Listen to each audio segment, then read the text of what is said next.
I want to welcome you to the Miracle on Michigan Avenue. I am John Robinson. I'm the proud pastor of this historic Coppin African Methodist Episcopal Church that this year will be celebrating its 100th anniversary. And for those of you who are familiar with Chicago history, you'll understand that about 3 months after Coppin held its first service, the race riot of 1916 jumped off right here on the south side. A young man by the name of Eugene Williams was stoned to death for swimming while black. And so we understand that there has always been this tension between the promise and potential of the South Side and some also harsh realities. So we're here today to hear from these candidates about Chicago's hopeful future and their vision for how to bring about some revitalization and transformation on the South Side of Chicago. And as we reflect and commemorate on the 100 years that we've been in this community, 100 years of service, 100 years of faith, we also want to set the foundation for the next 100 years. So when I talk about the miracle on Michigan Avenue, you're sitting in the midst of a miracle. Every week we feed 500 people from this church. Every day, Monday through Friday, 75 children receive mentoring, life building skills, homework help, right here in this building. So this is a church that is actively engaged in the life of this community. So it's our desire, I'm speaking as the pastor now, that Coppin will be a partner to whichever one of you wins this hotly contested election. Amen? And it's also our desire, there can only be one mayor, so that means 11 folks are not going in. But hopefully those 11 will not take their ball and go home, but will dig in their heels and do the work necessary to bring this community back. Amen. So we stand here as a willing partner in the process. There's no way that this village will be restored without the faith community, the business community, and the civic community working in collaboration. And so with that, I'm going to turn the mic over to Sandra Bivens, the Executive Director of the 51st Street Business Association. Come on, give Sandra some encouragement as she comes. We appreciate you all to you guys at church. But folks forget sometimes that churches were always the place that we had to hold events as African Americans, be it Chicago or the South. So we appreciate it. Good morning, everybody. And it was wonderful that y'all came out in this cold weather, but you know this is an important time. And I would first like to introduce to you who our hosting organizations are and help put all this together. The organizing team includes the Washington Park Chamber of Commerce, South Shore Chamber of Commerce, Woodlawn Chamber of Commerce, South of Chicago Commission, 51st Street Business Association, Coppin A&E Church, Dearborn Realist Board. Other participating organizations are South Shore Works, LGBT Chamber of Commerce of Illinois, the Neighborhood Housing Services, Small Business Advocacy Council, Claretian Association, Neighborhood Network Alliance. So you see, we have a lot of organizations that want to make sure that you got this information. First and foremost, we want you to know that these organizations, most of them is 501c3 and a nonprofit, do not support or endorse any candidate for a political position. This event is an informational forum that will assist our communities in gathering information on the candidates running for mayor and their plans for our community. Now, first and foremost, we want to talk about the rules of the road for this event. We are requesting that all candidates not talk about the present administration, your opponents, or incumbent. We're not here to find out. We're here to find out who you are and what your plans for the community. This is not a debate. If this request is not adhered to, our moderator will cut you off. No campaign literature should be passed out during the forum. All literature should be placed on the table in the registration room downstairs. There's a timekeeper that will hold up the time card so you will know how much time you have left and begin to wrap up. The moderator will interrupt you if you continue past your allotted time. The moderator will give each candidate 1 minute to introduce, and then following introduction, the moderator will ask the candidate a prepared question, and each candidate will have 2 minutes to respond. After the prepared question and answer, the moderator will then begin to take questions that the audience have written on those index cards.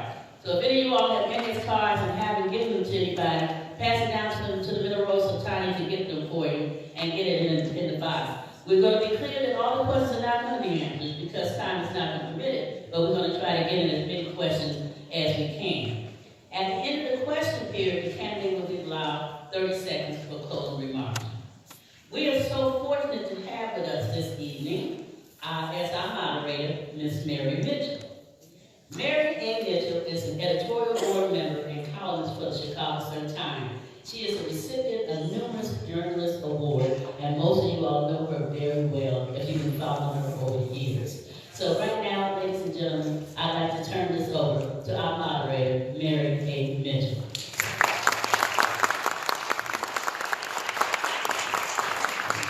Good morning. Good morning. And I would like to thank each candidate for showing up here today. We're very excited about the information that we're about to hear. We're going to just tell the audience that the candidates are seated in alphabetical order. I'm pretty sure by now everybody knows who you are. But it is my duty to at least try to introduce you to our audience. Starting on my left is Amara Enyia. Bob Fioretti is sitting next to her. LaShawn Ford, John Kozlar, Lori Lightfoot, Susana Mendoza, Paul Vallas, and Willie Wilson.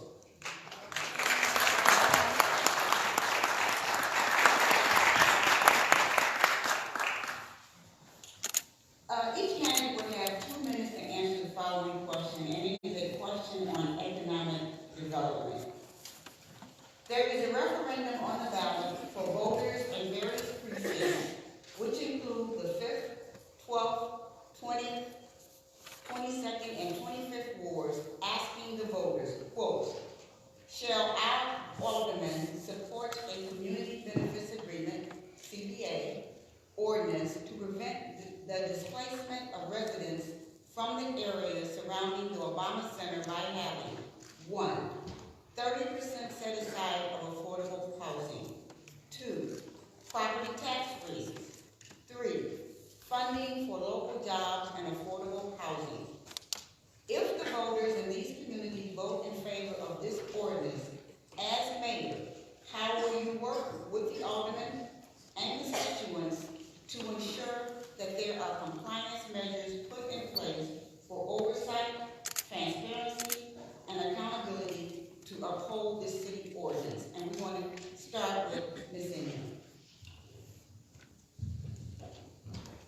Thank you. Good morning, everyone. I want to thank the church and all of you for being here on this cold February morning.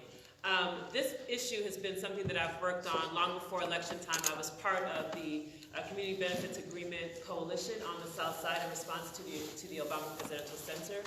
The reason why this conversation is important to scale up to having a citywide ordinance is because we are being proactive about making sure that we can maximize the benefits of any development project that comes into our neighborhoods. That means that the city has to lead on this issue. It must send a strong signal to developers and others that are bringing in business that a CBA is an integral part of any development plan. Anything that is tied to public dollars or public tax dollars are being used, there has to be a clawback mechanism to get those dollars back. So a CBA should be tied to your ability to get public dollars, and if their part of the deal is not upheld, the city should be able to recoup those funds. That is necessary for accountability. We also have to have an early warning system to make sure that any large developer or project is doing what they said they would do in terms of job creation, in terms of the affordable housing on site, and any other components of the community benefits agreement with that development project. I think that we've not paid enough attention to making sure that the small businesses that are tied to large developments also have incentive packages for them so that they are able to survive even if we don't have a large development project that comes in. That has to be part of a CBA in my view. And finally, Things like affordable housing on site, the aesthetics of the project, the community has to be involved at every step of the way, from the very beginning. This means public meetings that are held in hours when they can attend. It means being able to provide substantive feedback on all of the components of the project, and then being able to sign off on the final agreement that's put in place. These are the things that are crucial for a community benefits agreement. Thank you, Mr. Fioretti. Wow. I'm not sure what was just said. And I'm serious. You know, I think people, I voted against originally on the Obama library. Why? Because we didn't provide a community benefits agreement. We didn't have the trauma center. We didn't have about 7 items. When they asked me to make my one lone vote, 50 to make it unanimous, they agreed to all these items. Now, it's been moved forward. And I think some of you know, yes, I am the attorney to move the Obama Center from this location because it's bad for our city on where it's located. If anybody's read through the hundreds of pages of ordinances here that have already been passed, without having a community benefits agreement, we're all kidding ourselves. Part of the lawsuit is to make sure that we have a community benefits agreement that's binding, transparent, provides jobs for the people of the neighborhood. It's as simple as that. I don't know where everybody's coming from here on this panel. You know, they can join and become a plaintiff in the lawsuit if they want to really have a community benefits agreement, which we fought for when the Olympics were coming here, that we were going to do with the passage beforehand instead of later. It's almost too late unless you have a strong mayor that's going to redo everything that's been said. And I urge everyone to read through those documents that this city council rubber stamp for the big money passed on approving this center. And on February 14th, join us in court when for final arguments and when the judge is going to rule in federal court on this issue. Mr. Ford. Thank you, and welcome everyone. I'm so happy to be here on Saturday, and I am so excited to be candidate for mayor for the city of Chicago. This is a good question because what we have is the city of Chicago has been corrupted, and it's been a city that only caters to cronyism. And a community benefits agreement is something I support. It's the only way we're going to develop communities in and on the south and west sides of Chicago. You have to have a mayor that's willing to stand up for these communities once and for all. And it's a shame that you have to have a community benefits agreement, and it comes because we don't trust government. We don't trust developers.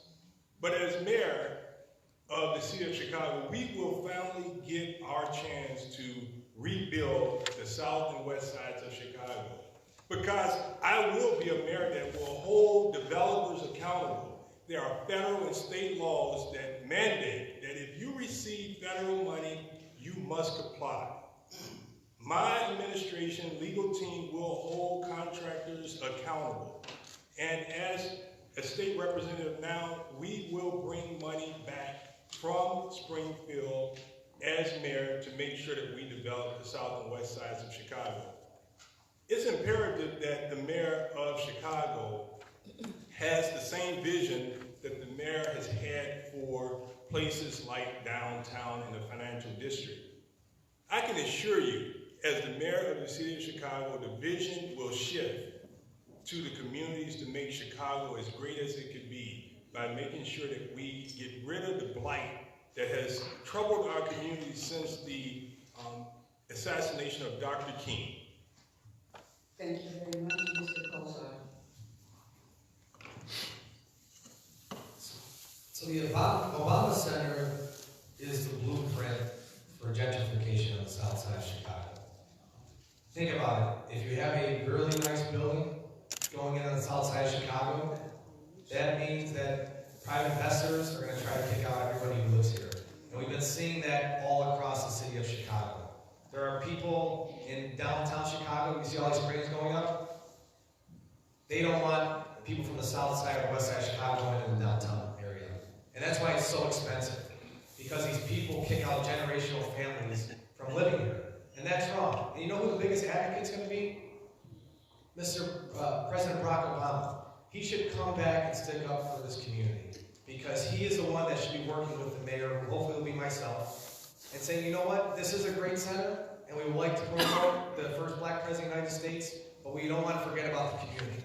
And we need to have a correlation between City Hall and President Obama. And if that doesn't happen, then this blueprint will go into fruition, and the same thing's going to happen like it is in Pilsen. It's going to happen like it is in Logan Square. It's going to happen like it is in Bridgeport.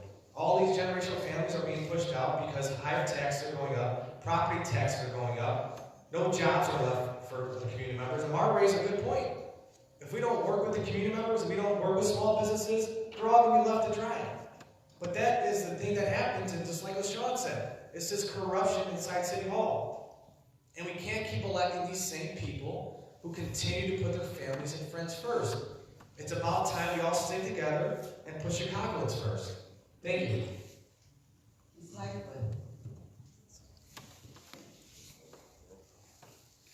Good morning, everyone. Good morning. First, let me say this as an overlay to the entire conversation. If the South Side and the West Side do not thrive, the city cannot thrive. If we do not invest in our neighborhoods and make sure that we are doing everything we can to provide hope and opportunity in a number of different forms, we are going to be lost as a city. We have to reverse the trend of disinvestment on the South and the West Side. That's why from the very beginning of this campaign, I've been talking about the absolute necessity of uplifting the quality of life in our neighborhoods. It shouldn't take a ballot referendum or a lawsuit or other activism that has been exhibited around the Obama Foundation issues to make sure that people in neighborhoods are treated fairly.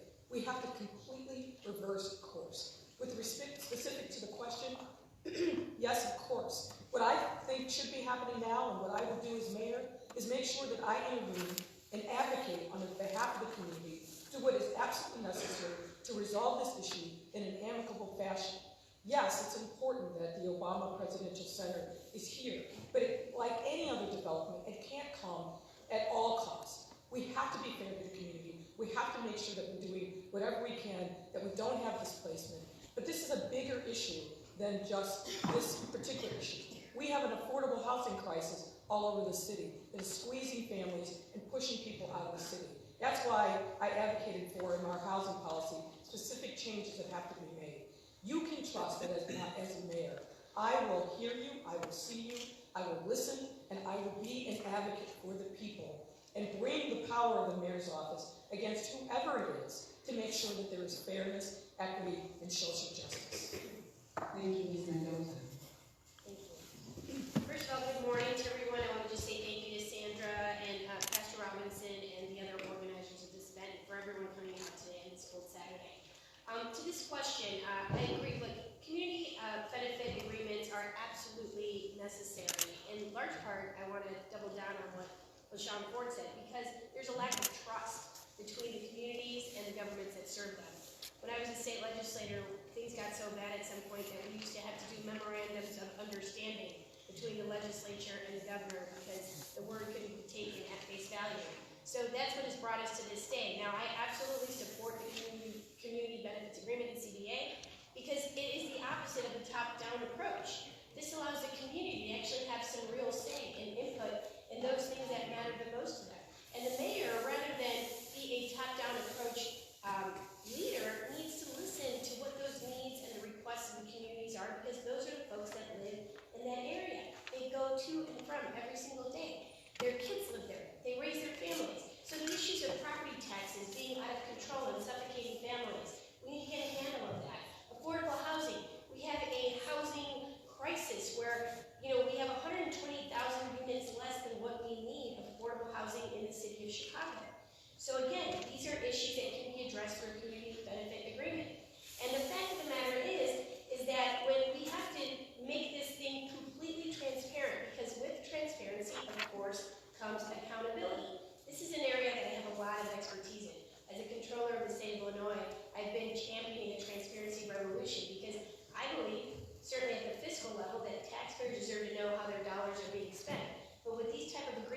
shine a light, it makes sure that the shenanigans are not happening right under our nose. So I think my time is up, but is it okay? So in any event, I'm ready as mayor to not work, as a top-down leader, but work with the community to make sure that your voices are heard. Thank you.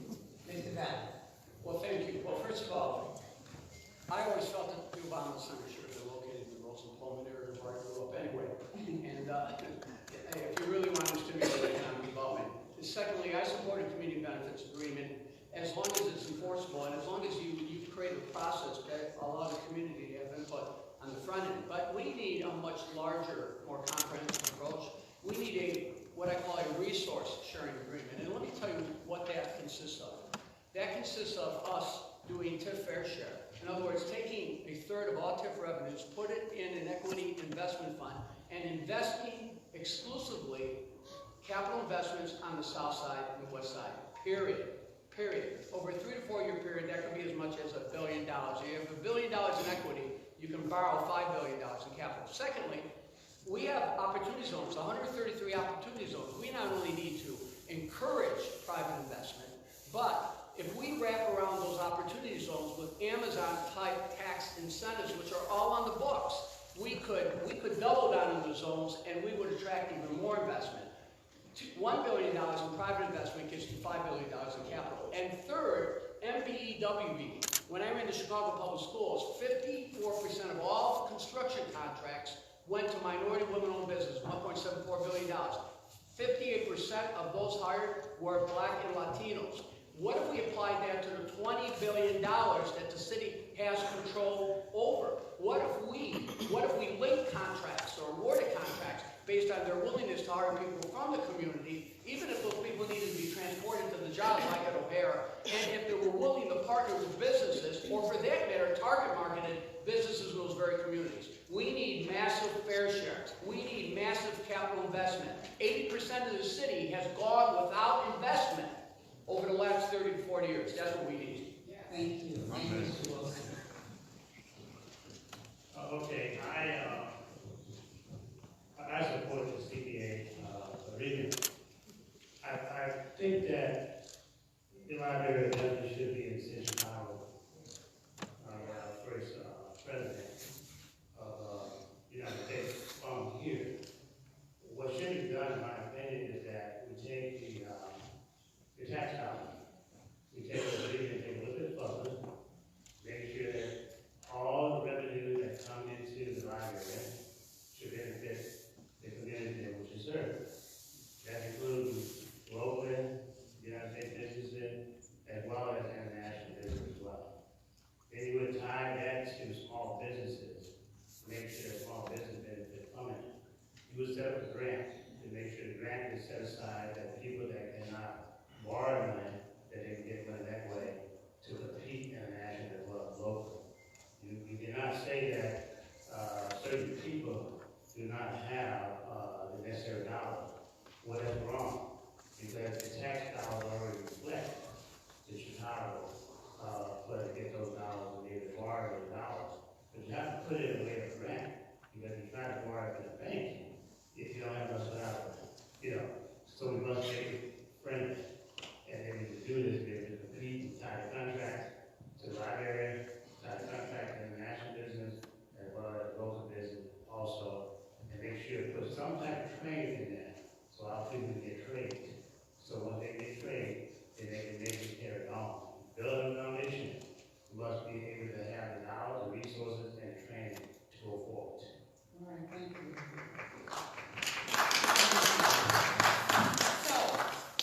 So impressed with all of you stuck to the rules, but I did not. So here's what I'm going to do. You were supposed to get a minute in the beginning to make your introductions.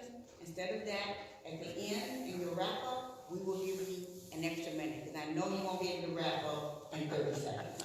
Okay, is that fair? That's fair enough. Oh. And then another housekeeping item.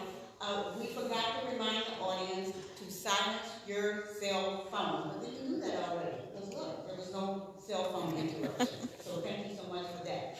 On to question number 2. And this question has to do with public safety. The previous administration selected a vendor team led by Ameresco, a Massachusetts-based energy efficiency company, for a project to modernize the city's street light system with LED lights on the south and west sides. These lights were purported to deter crime, but they do not. Actually, they have diminished lighting in our communities and fostered safety concerns. For example, some business owners and residents have complained that reduced visibility contributed to them feeling unsafe. What is your solution to fix the poor lighting scenarios produced by the vendor? And the first question, that question goes to Mr. Fioretti. Thank you. Well, first of all, when I was the alderman of the 2nd Ward, and many of you know where the 2nd Ward was, the most diverse ward. It was the first black ward in the city of Chicago. It was the first white guy since 1915 to win in a diverse ward of 76% African American with a 72% vote. I say this because I went to various cities on my own dime, not the city, to look at LED lighting.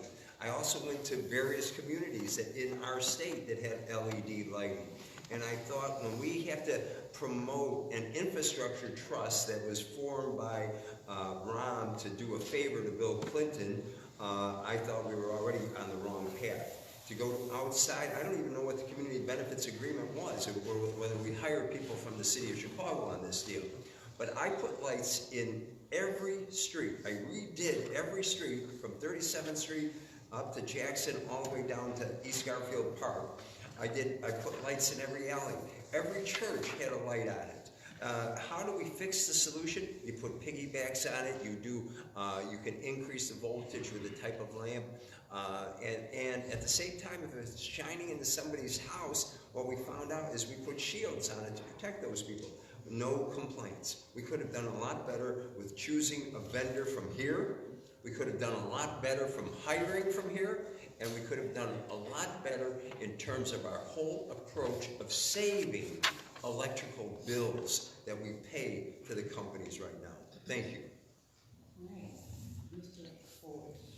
Thank you for the question. I agree with Fioretti this time. I'm not going to always agree with him, but you know, we definitely have to make sure that we have manufacturers right here in the city. How do you go outside of the city, the state, to find manufacturers to do business with the city? We lose jobs that way. And in fact, on the west side, there is a group called the Wheel Group that produces lighting for the streets.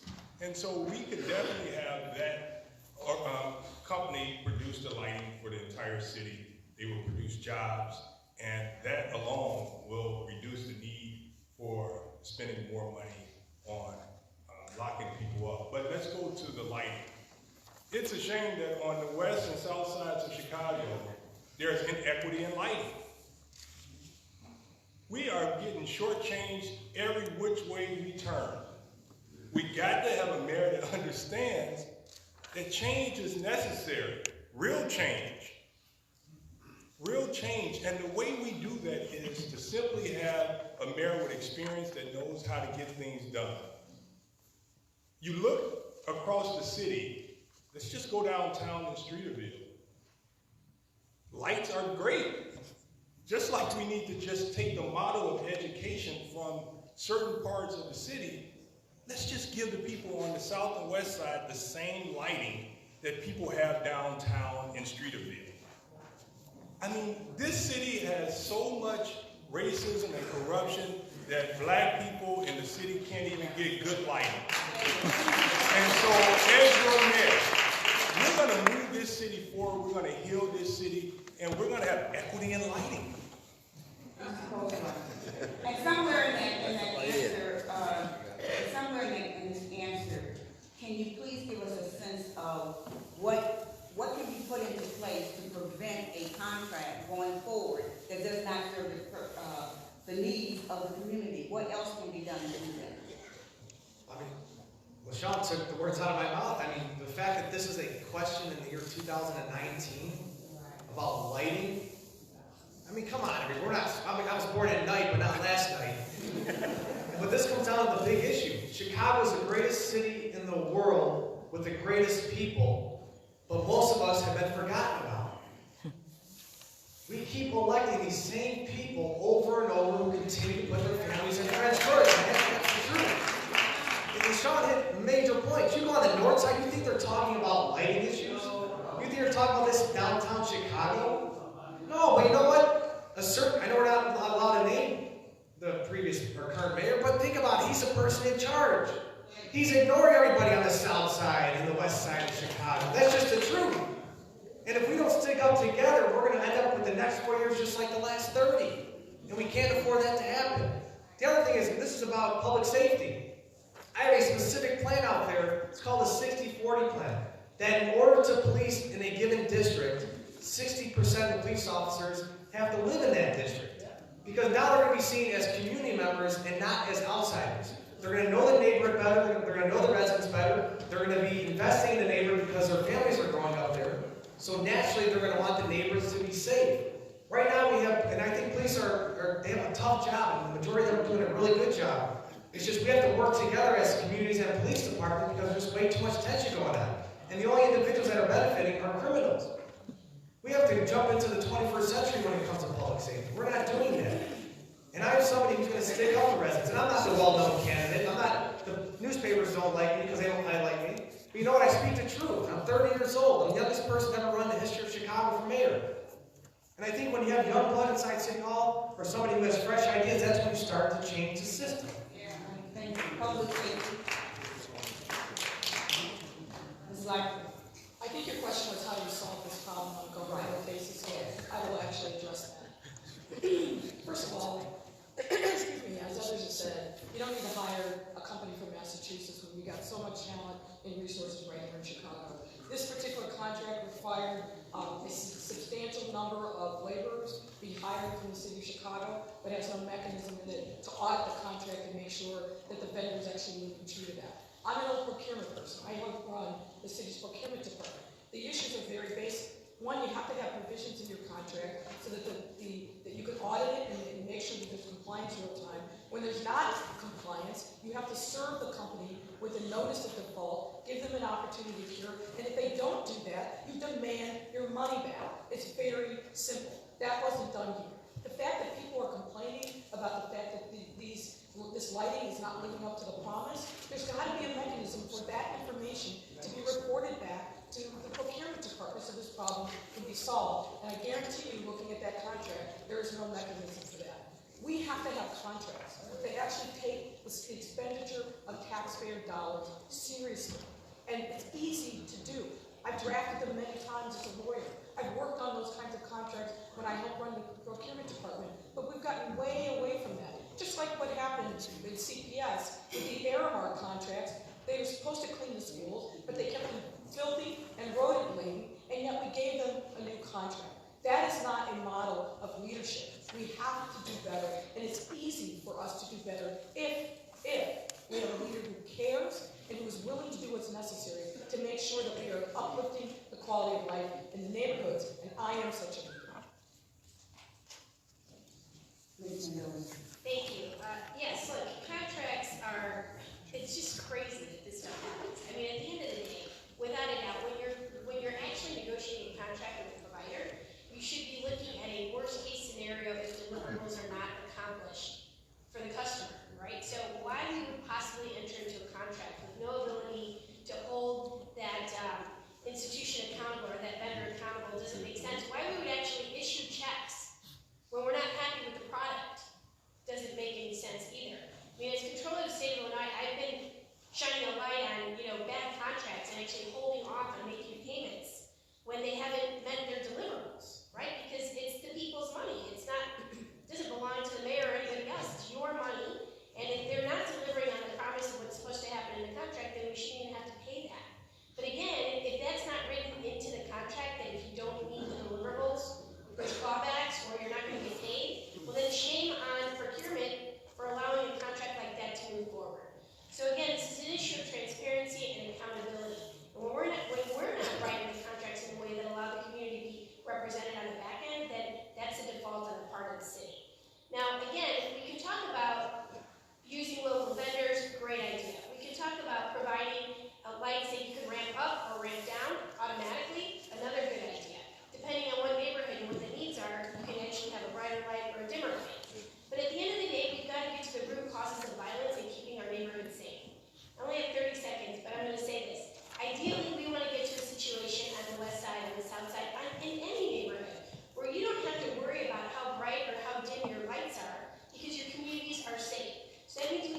invest in human capital. We need to invest in revitalizing the west side and the south side.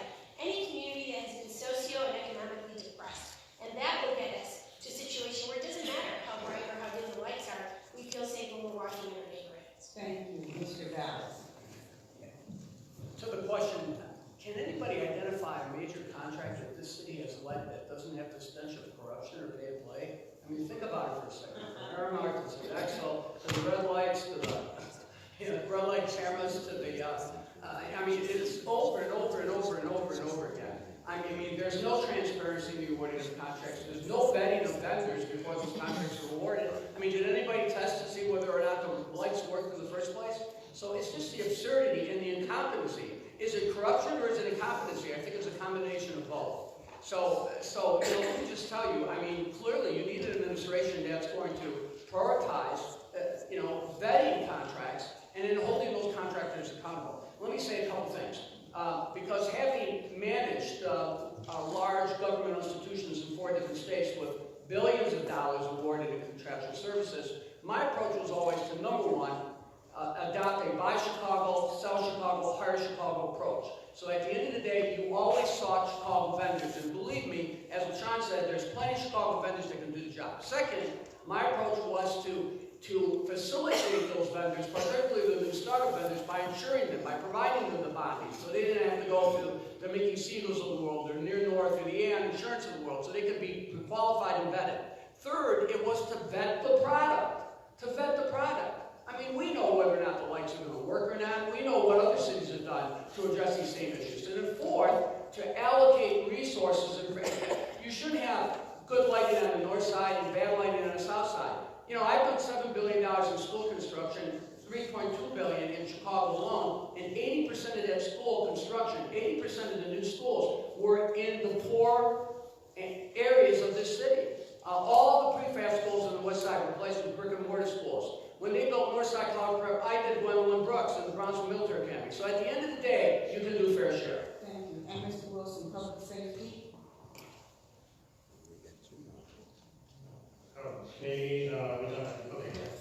Okay, but first of all, they come to the right. There are lights that call not lights. So they do, it take and lighting up the city pretty much 25 to 30% more than present lights. You would invest in those type of lights long term. It costs more in the long term, but short term, you know, save more money in terms of energy. I would seek outside of Chicago on this issue because we cannot live isolated by ourselves. There's other countries and other cities in the United States that have the technology that we may not have. What we would do, we would seek in those other states, those other countries, and then we would set up a contract that once you come here, let's franchise with some of our young people and train them how to make lights themselves. That way we begin to, I'm more interested in building infrastructure in short terms. If we won't see light, let's hire a person who got the best technology around the world and get them here and set up that franchise so those young kids can learn how to make lights and how to invest into their future, long term, create a job, a contract. Doesn't matter who put them in there, it matters about who gets the contract as long as it lasts. So I would make sure those things in place. After we get those things in place, then let's make sure that we not only franchising, but start business in Chicago with someone that we have top to do this. And but set the money aside to make sure they have the capital necessary by grants. Thank you. Ms. Enyia. Thank you. So with all of these contracts, it's important to look at the origin of the contract and who got the bid. Especially in a circumstance where there was no bid on the project. These cases are interesting to me because we're talking about LED lights on the south side and the west side, but we have lights already in downtown, and there should be parity with the quality of lighting regardless of where you are. So the assessment is actually flawed. we don't take a tailored approach to the needs of South and West Side commercial corridors. What should have happened is that many of these chambers that already work with businesses on these corridors, they should have been the pilots to test lighting before the contract was finalized and before we went whole scale across the city. That's the first thing that should have happened, because they could have said from their experience whether or not the lighting was quality. Second is there has to be a mechanism now to undo what was done. That should have been negotiated at the point of the contract, but there has to be at the back end a way to make sure that either the lighting is changed or it's reverted back to the original. That is something that the city has to negotiate. And we cannot rely simply on the business owners and individuals in those corridors that have to pay to redo the lighting. So the assessment was flawed from the beginning. It has to be a tailored approach to the South and West Side. And we definitely can use lighting as a way to build up this industry locally, by looking at local vendors, by using this as a way to perhaps support other businesses that can take on these kinds of projects so that it can be something that's actually contributing to our local economy. And finally, I think we should also look at not just lighting on our commercial corridors, but viaducts in many of our communities are absolutely dark. That's a serious safety concern. We have not done a full assessment of the lighting in many of our neighborhoods. Our vacant properties, those are safety concerns because they are not well lighted. So we have to really do a full assessment. All right, thank you. Mary, if I may, there's people that have cards if they want to. Okay, yes.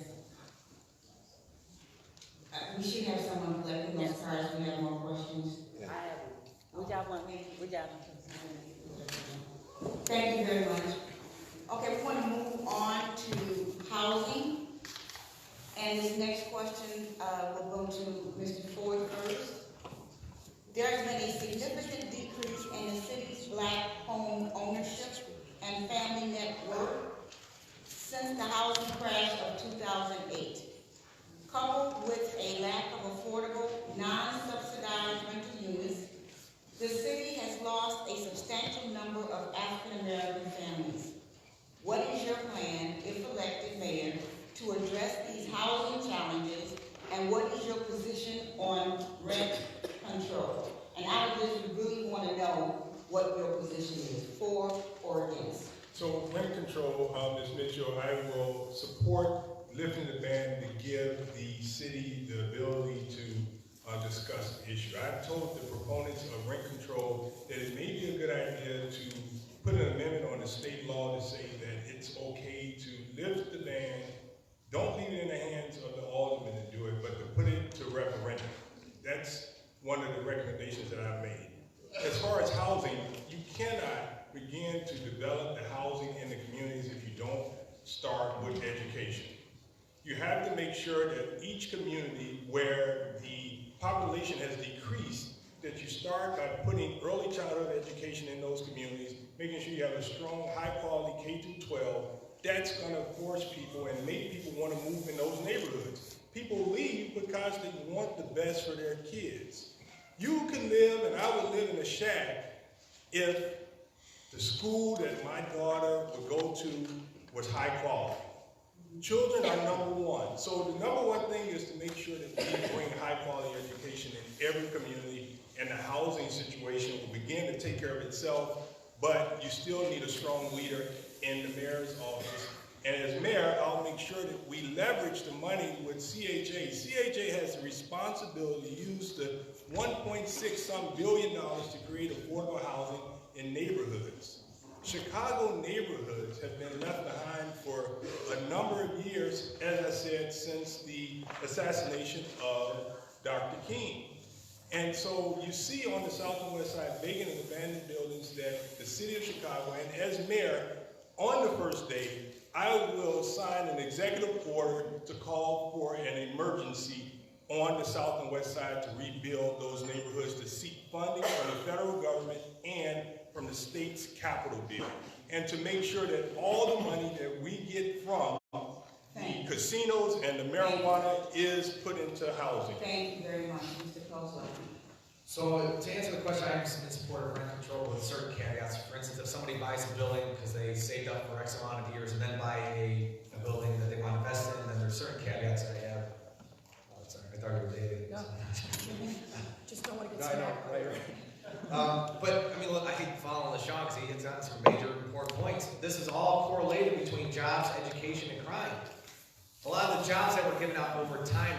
not meant for the south side or the west side of Chicago. They were meant for a lot of these corrupt politicians taking care of their family and friends. And then all of a sudden they wonder why we're all up, the crime is up on the south side or west side of Chicago. The education is bad on the south side or west side of Chicago. Why is it? Why is it the north side schools always look better than the south side schools? Where I grew up on the south side of Chicago as well. I took care of kids for 8 years on the south side from 8 different neighborhoods. With Little League Baseball and softball, we took them off the streets for 8 years during the summer. So I have that experience of working with community members. A lot of these jobs that we're talking about are only going to be spread out across the city when you elect somebody who's not tied to the past.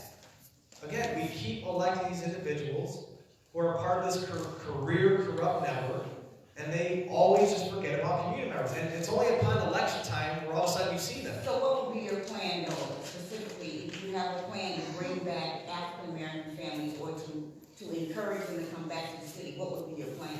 Well, it's all correlated. So education is number 1, invest in schools. 2 is crime, 5 bullets flying through my window. I would probably want to leave 2. And 3 is the jobs. We have to start redistributing these jobs for the city. We can't just continue to take care of a certain neighborhood and expect the city the other neighborhoods just to do all on their own. Thank you. Ms. Lightfoot. I think your question was asking us for specifically Right. solutions to address the housing issue. Let me talk specifically. And rent control, whether you for or against it. We have 120,000 units down in affordable housing. We make no mistake about it, we are in a crisis. I have proposed a number of things that we have to do because frankly the city has fallen down on its responsibility. 1, we have to fix the broken and corrupt property tax assessment system. That system has fallen most disproportionately on low income and middle income families, and particularly communities of color, while Joe Barrios and others have profited in the commercial buildings downtown have been underassessed. We have to fix that system. That is the genesis of the problem. I think that this question addresses. The city has to be a leader. When I talk to community-based housing developers all across the city, the number 1 thing that they tell us is that the city has so much red tape and throws up so many roadblocks that they can't get things done. The city has to take the mentality that they have to get to yes and solve problems and let building housing. We have to get rid of automatic prerogative.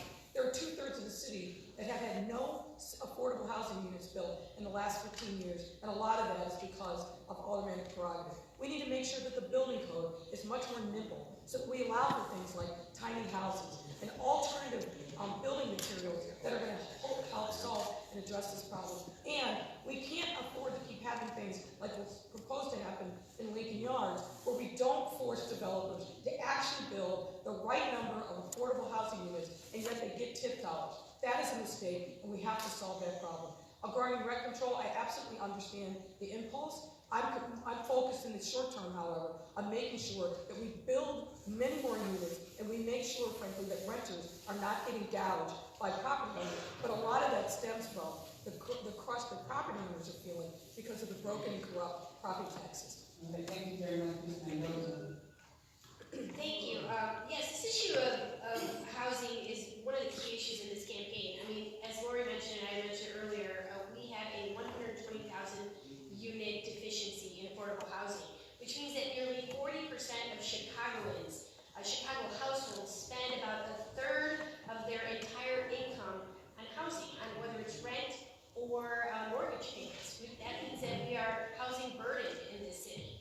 I begin by reforming and strengthening the Affordable Requirements Ordinance to make sure that any development that is done has family units on site.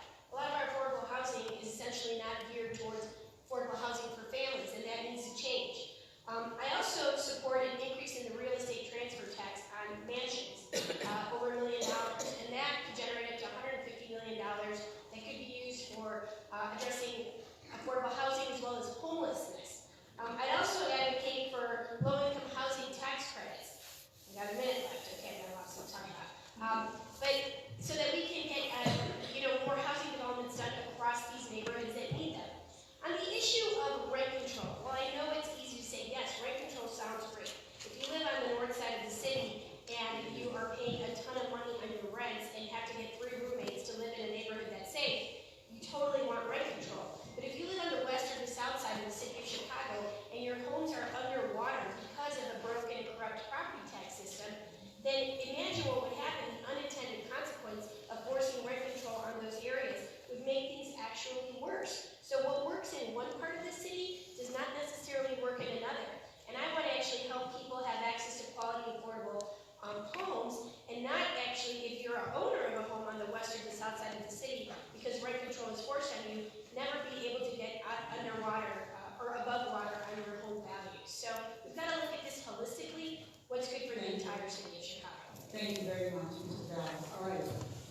on housing, let me just say this, there's no substitute for permanent property tax caps, period.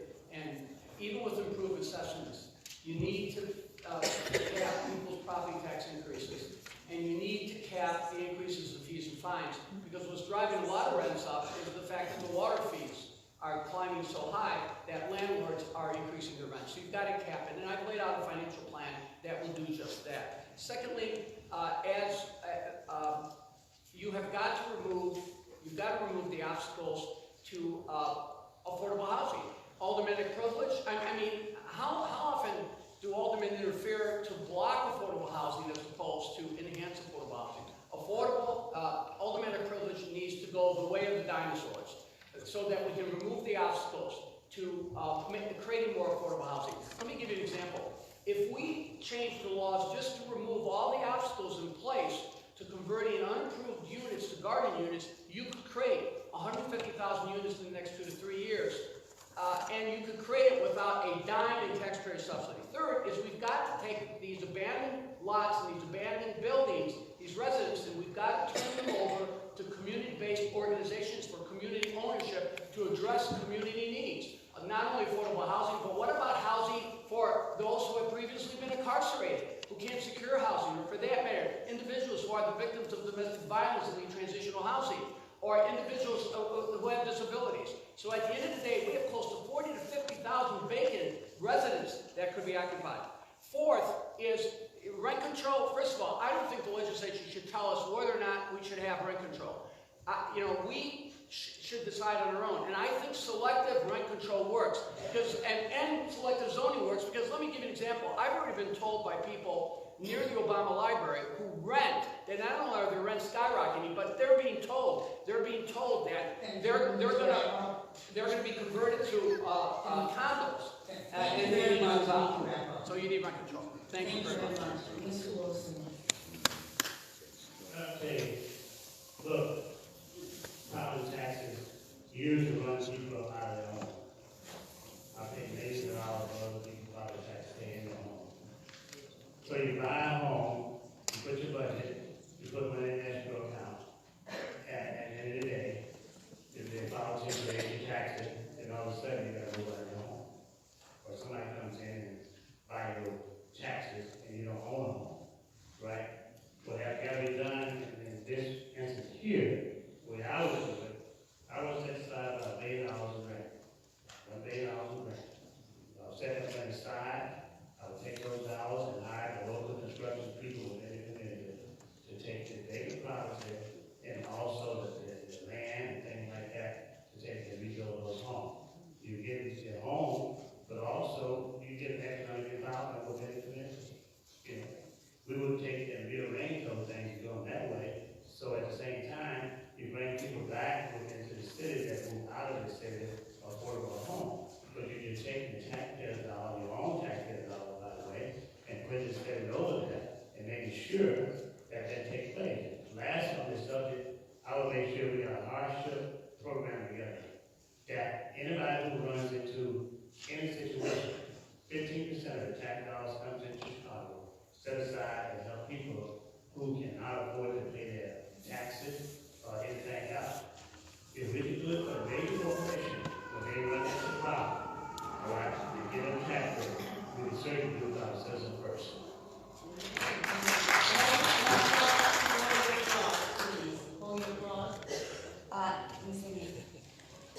So I certainly agree with lifting the ban on rent control, because I think the city needs to be able to decide for itself. I also have supported the 30% affordable units in development projects, and again, CBAs are crucial because it allows us to determine the amount of affordable housing on development projects. But ultimately what we're talking about here is the lack of generational wealth in these communities, and the fact that our wealth was tied to home ownership. And what the city should have done back in 2008 is we have to have a mechanism, and actually the new Department of Housing has to create subsidies so that families can implement home improvements. That way they can actually reap the benefits of the increases in home values. We lost a significant amount of wealth because if you're not able to keep up your home, you cannot reap the values if you are going to sell your home. This is also important for seniors. There has to be a special program for seniors, because what I saw working in this space years ago is that our seniors were not able to keep up with the homes. They didn't have the money for costly home improvements. They ended up losing their homes, and in many instances, they didn't have family members that could take that on. That's part of why we saw such a decline in Black wealth. The other thing that's crucial in this is to leverage the number of vacant properties that we've had since 2008 as a workforce tool, and what we did not do that we need to do is tie workforce to financial literacy to help create a market of home buyers. We cannot simply rehab homes without having a market of buyers that can buy the homes and occupy them. The city did not do this. They should absolutely do it now. Property preservation is a low barrier to entry sector. We can create jobs in this sector, and the individuals that are working can now get the financial coaching so that they are prepared to own the homes that they are preserving. That is something that the city absolutely must do. And finally, we have to talk about land ownership in this city. I am an advocate for community land trusts, where communities can actually own the land in their neighborhoods, because if you do not own the land, it is very difficult to determine the affordability of that land. All right, thank you very much, Mr. Fioretti. Thank you. Amara said a lot of good ideas, but a lot of those ideas are already in effect. We have neighborhood improvement programs that we can give to people, especially on the west and south side, that I utilize for our people to make sure that they got grants and loans up to $25,000. You know, why am I against the sidewalk sharing program? The city owns it. Why should we pay 50%? You know, let's get those. If you have a broken sidewalk, let's get it fixed. If you have broken curbs, the city should pay for it, not the homeowners at this point. You know, when we talk about special programs for seniors, and I know way down at the other end, we give out money to the seniors. You know what? We have a senior freeze. Seniors don't have to pay taxes if they qualify. Let's start educating our people about what's going on, and quit talking about programs that we already have in effect. I'll tell you why I'm against rent control. Because the problem is, you own a 3 or 5 unit building, and the corrupt property tax system goes up, and it goes higher. How are you going to afford that home that you are now having 4 or 5 people in? What are you going to do? I mean, you can't be an Ed Burke and make one call and you get $1,500 off of your property taxes. Isn't it ridiculous that we have to appeal every damn time? And sorry, I'm in the house of the Lord to say something like that. I mean, we have the programs in effect. We need to educate. We need to bring it out. We need to engage. And these aldermen on the south and west sides who voted against that, who voted for the remap, are the ones that are guilty of what's happening in our communities. Thank you very much. Thank you very much. All right, so let's move on to a question. Most of you have addressed parts of this question already because you talked about education, but now we want you to get specific. Many of the high-performing selective enrollment high schools like Jones College Prep, Whitney Young, Walter Payton, and Northside Prep are highly competitive and have challenging admissions criteria. What are your specific ideas on how to create more equitable access to these high schools for Black and Latino youth from the city's most marginalized communities? And here we're looking for ideas. Mr. Kozlar. Get them. That's right. Thanks, man. I'll have to follow LaShawn so I can come up with some great ideas here. I mean, we have to look at it fundamentally. So we keep telling children at an early age that they are not worthy based upon some bogus exam that's standardized for all students. We keep demoralizing our students at an early age, and that's wrong. There are kids who might not peak as far as intelligence until high school. But if we demoralize them leading up until high school, they are going to feel that they're not good enough. So what I would do specifically is get rid of this K-12 mentality. That is a 20th century idea. And let me explain this. I would do a K-10 system, meaning when the student is done with sophomore year, he or she will determine, hey, do I want to continue education? In which case they're going to want to go to college or graduate school. So they would then go to 100% education. Or the student says, hey, you know what? Education is just not my thing. But let's not ignore those people. So they would then go to 50% education and 50% trades. Because there are a lot of trade jobs out there that pay very well. We have to stop telling children that college equals success. It does not equal success. As a matter of fact, what we've been learning, it equals debt. it equals loans, because there's a lot of people like myself who have a lot of loans, and I was told that education means success, and that's not true. We have to stop fooling our children. And a lot of people are nervous because this is a new idea. How's it going to react? You know what the result is going to be? Kids are going to earn higher wages, kids on the south side are going to have great jobs, and students will be treated fairly. That's the result of this plan. Thank you very much, Ms. Lightfoot.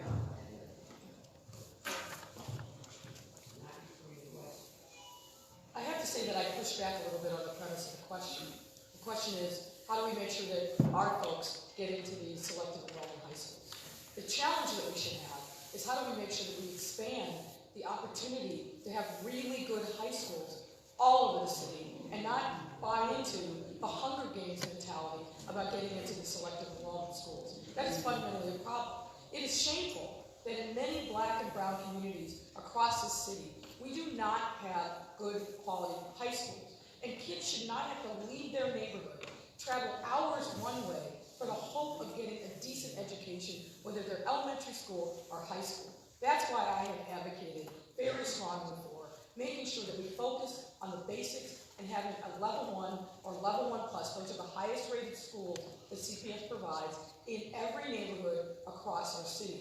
We shouldn't have to fight to get into a school that's as hard to get into as Harvard or MIT. Those opportunities must be in our neighborhood, and we can get there if we demand it. We can get there if we have a leader who reprioritizes making sure that there's educational equity everywhere in our city, as I will do. These are basic rights. Education should not be a commodity that is only available to the wealthy. I'm a kid who came from a low-wage, low-income family. My parents struggled every single day to make sure that we had the opportunity, my siblings and I, that other kids had who were much more financially well off. That is the mentality that we have to bring to educational equity in our city. And it's not just about getting into these few select schools. Thank you very much, Ms. Mendoza. So, obviously, there's no other better investment that we can make than in our children. That is the best return on investment of taxpayer dollars. Now, I was very proud to fight alongside Senator Andy Menard and Representative Will Davis over the last 2 years, fighting for greater funding in our new education funding formula. That's going to bring an additional $70 million a year to Chicago Public Schools that is supposed to target those areas where there's the greatest need for equity, right? So where we have the greatest achievement gap between black, brown, and white children. And I'm very serious about this because white babies are not born any smarter than black babies or Hispanic babies or brown babies. But what happens is that somewhere along the line, we have allowed this achievement gap to get morally out of control. And every decision that I'll make as mayor is going to be through the prism of, does this help to close the achievement gap? Now, when it comes to selective enrollment in schools, let me just say this. I have a 6-year-old son. He is in the Chicago public school system. This will be the first time in my entire lifetime and beyond that we have a mayor who has their own child in the Chicago public schools. And so that matters because you better believe I'm going to do everything I can to improve education, not just for my own son, but for all kids. And frankly, we go to the neighborhood public school because I don't think, as Laura said, that people should have to leave their neighborhoods to go to the public school. Every school in every neighborhood should be a 1+ school, and our selective enrollment schools are limiting us to transferring our kids. It's actually more stressful than getting into college when you talk to parents who are worried about their kids getting in or not to a school. It's like their entire future depends upon that. That's why every high school in every neighborhood has to have an IB program, International Baccalaureate program, has to have AP classes, has to have all the things that essentially you'd be getting at one of these fancy magnet schools or selective enrollment schools, but right in your own neighborhood so that you can grow up actually feeling like you're a part of your community. That's what the next mayor should do. As a mother that hit the system, I'm going to hit that hard. Thank you. Mr. Brown. Oops. I'm losing my time, right? Well, thank you. Okay, let me get into the specifics. What you need to do is schools need not only equity in funding, but stability and continuity in funding. And when I ran the Chicago Public Schools, I gave all the schools 5-year budgets. And if they lost enrollment, they did not lose funding over the 5 years. Because what happens, particularly in schools in poor communities, is as they lose enrollment, they lose funding, the programs become diminished. So we have now had the means, and Susana pointed it out with the new formula, where if we stabilize and grow our enrollment, it could be a windfall at the end of the day to provide equity and to provides continuity. Teachers need continuity, number one. Number two, we need universal prenatal to the classroom. Mary, you did that article with Carl Bell about what universal prenatal to the classroom can be. I had a program, 2,500 pregnant teams in the program, prenatal to the classroom. There was no achievement gap when those children hit 3rd grade, and the parents had an 80% graduation rate. Why they got rid of it 3 or 4 years later is beyond me. But you want to close the achievement gap, that can close the achievement gap. You need community schools. Every neighborhood school should be a community school. That means academics, health, nutrition, community resource center, safe havens, which is what we had, which is why we had 70,000 more students in the schools then than we have today. Fourth, every neighborhood high school needs to be a magnet high school in terms of having magnet programs, like the IB programs, the Advanced Math and Science programs. When they did Northside College Prep, I put a magnet high school in every region, and I put 18 IB programs in neighborhood schools. They need to spread those programs. But there is no reason why you can't also offer those programs, early college and dual enrollment, but you can also offer in the schools career and technical education and work study. The technology and advances in providing those services are there now, so every school can be a work study school. Thank you. Very much, Mr. Wilson. Please hold your applause. First of all, I believe any parents should send their kids to school, whether they want to go to school. Number one. I would put the resources in the school that do not have the resources. But we would find the dollar would be this way. State of Chicago will have a roughly $10 billion budget. $7 billion of budgets in payroll. $7 billion. Compared to San Francisco or some of the other cities like $3 or $4 billion. A person worked a year in the salary of $100,000 in Chicago ends up getting $200,000 to $300,000 for overtime. A lot of those dollars and people get those jobs out of town and friends getting hired. Take those dollars and put it to our resources in our school. Make sure that we put it in that trade in these schools so the kids will graduate, they have to trade. Everybody's not cut out for college or high school. And I've been I've only had a 7th grade education that we went to school in my life. But we made it. Right? So our kids are smart. Our school teachers and our really smart. All they need the resources and the dollars to give an opportunity. Stop allowing the community. So the requirement would be, again, put trade in those schools. So our kids can learn those trade and build a foundation. So people don't go out and ask the politician to give you this and give you that. As long as you keep begging, you always will be begging. We must build a foundation for our community and our kids. Stop begging politicians. Do like any other community. Chicago have a budget of $10 billion, bigger than the whole country of Spain. Ridiculous. Thank you very much. We were going so well. If you hold your applause, then we'll be able to get to all these questions that you've given me on these cards. But if I have to keep stopping, we won't get to your questions. So please hold your applause. Ms. Enyia. Yeah, so I have to say to the previous housing question that the Austin community had 100,000 residents and lost a lot of residents over that time, down to 80,000, precisely because we did not have many of the programs that I set forth, and that needs to be made clear. So that's to Bob, you do need to fall back because that's an insult to the seniors who did lose their homes over the course of that time. As it relates to education, the selective enrollment model is fundamentally flawed because it now drives families out of the city because they don't want to have to compete when their child is born to get into a quality high school. There are a couple of things that we can do to address this. One is the city CPS needs an equity office. They need an entire department to evaluate capital expenditures and programmatic expenditures across the district. It is unconscionable that some schools have IB programs, AP programs, other enrichment programs, and others, which tend to be in lower income communities, do not. If equity, I believe, equity is a line item. It is not a platitude. It manifests in getting the appropriate programs that will attract families to want to attend those schools. Secondly, we have to reevaluate the student-based budgeting model. Right now, it does not take into account the needs of students when they go into a school. The funding actually follows the student in the building. So when a school loses population, it loses its funding. Therefore, they cannot hire qualified staff, they cannot hire for enrichment programs and these other things. So CPS has to reevaluate its student-based budgeting model with an equity-weighted model. Those are two things that can create much more equity across the district. And finally, if we are going to have the kind of school system that everyone has access to, we do have to look into principal discretion, which does allow principals to select who they want in their buildings. There's a slight percentage that they can select, and what happens is you tend to go with the students who are performing better, the students who tend to come from more affluent communities. So this is another thing that, again, if we had an equity office in CPS, we would be able to evaluate to make sure that there's equity across the district, and we don't have to scramble and fight with each other to get into the few good schools. Okay, thank you very much, Mr. Fioretti.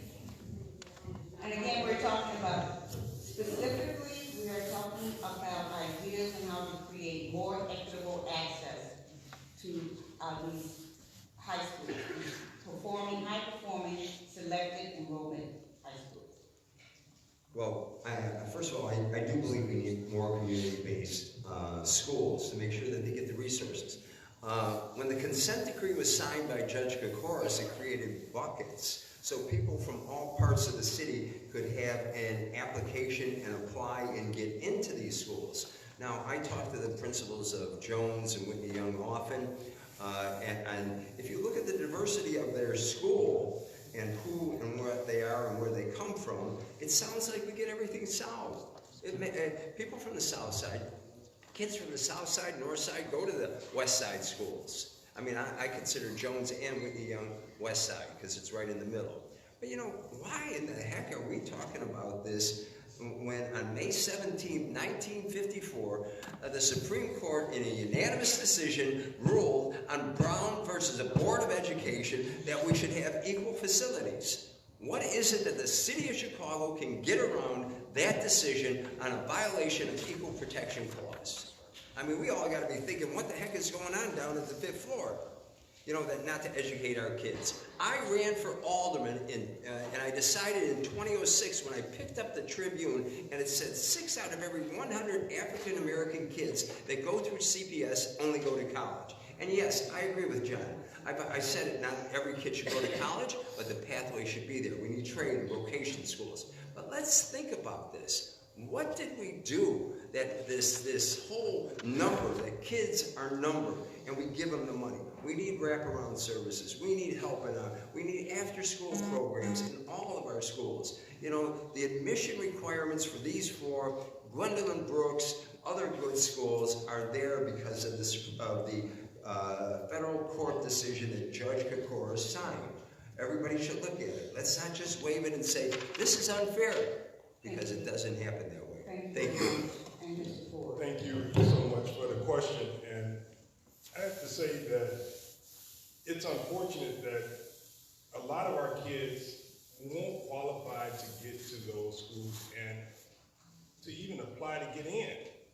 And first thing I have to do is make sure that we get more black and brown teachers so that kids can qualify and have a fair shot. And I'm not going to call anyone out, but there is a teacher that made a difference in my daughter's life. And I saw her here, and I just thought about how that just made a difference. My daughter went to school predominantly with white people, but when she got to go to a school where she saw black teachers, it changed her life. And I got to tell you, it's great, but you have to have a mayor that understands equity, fairness, and social justice if it's going to happen. There's a lot of talk that could be said about what we should do, but if you have an appointed school board that controls $7.6 billion, then you get what we've been getting.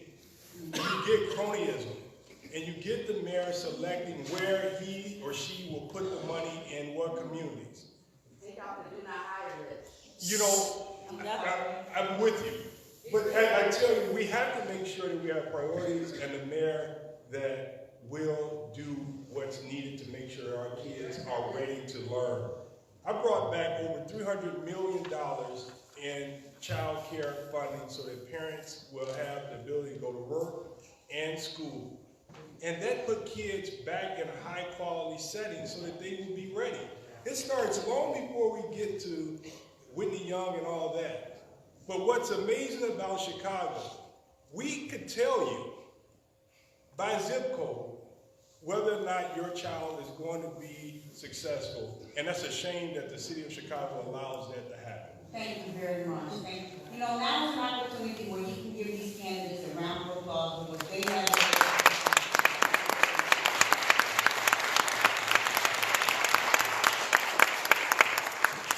In this next round, candidates will only have 1 minute to answer the question. You have not seen these questions in advance. These questions have come from the audience, and we will try to get through as many questions as we can before our time is up and you give them the floor for your last remarks, okay? Please address that one. Do not hide this. Black and brown teachers are on it. Take the call. Excuse me, Mary. You know what? You can say whatever you want. No, Mary is the moderator. Let her. I'm very sorry, but if we allow that to happen, then everybody will have we're taking their time. I'm very sorry, but you're taking up the candidate's time. And then you So you can wait till afterwards and address them specifically. that out of fight. Ma'am, you talk about it. If somebody address it, talk about it. Mary, continue, please. I have heard the whole campaign. On February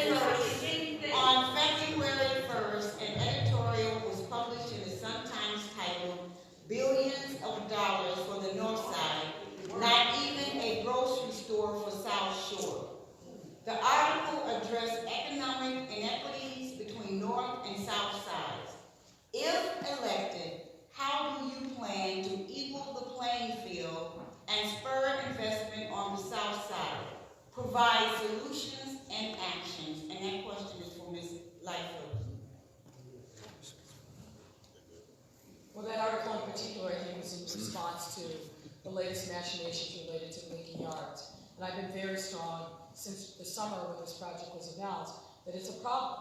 What we have seen in the last 7 years is big shiny projects on the north side while the south and the west side start. We have to have equity. And I'll say it again.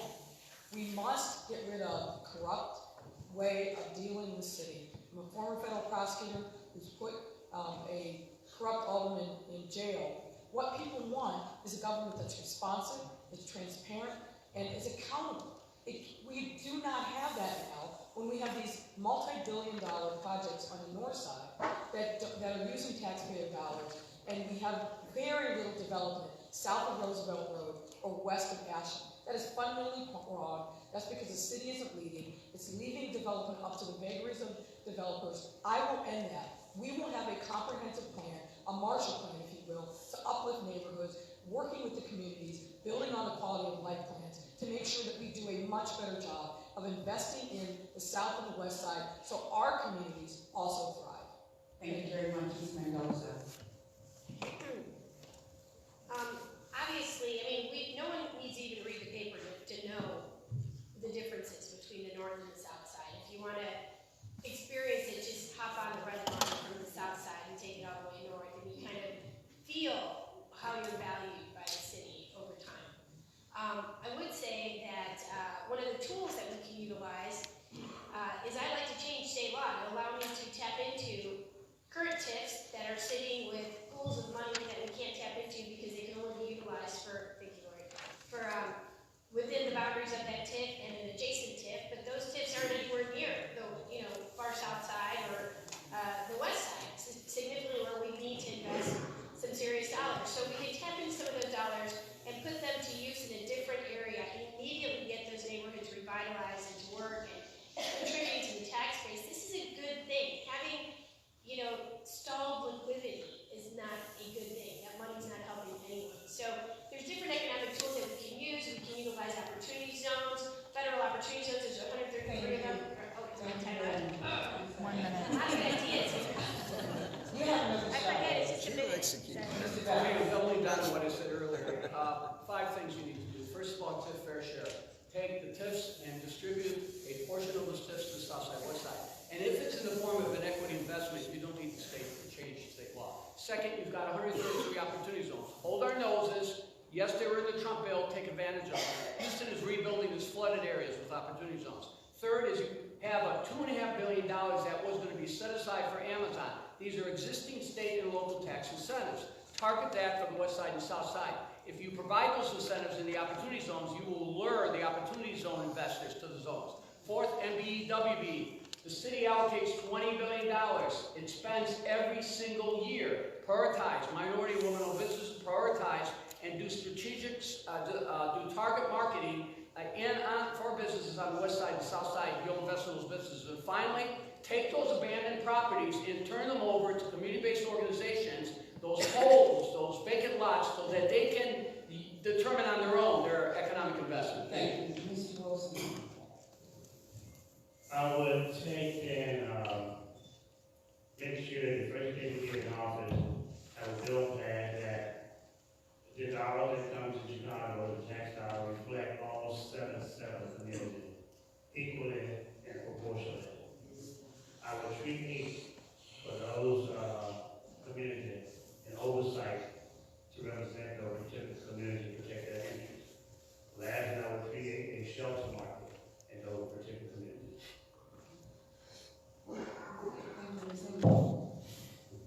So the fundamental problem with the Lincoln Yards project is that it contemplates $1 billion in an area that is not blighted and that would otherwise see development regardless. That is a fundamental misuse of TIF funds. I actually recommend that we assess whether we can port TIF dollars from more affluent TIFs to less affluent communities, because even in less affluent communities, we're not able to really maximize the TIF money that's generated because it's not substantial. It cannot compete with TIFs where you can raise $800 million.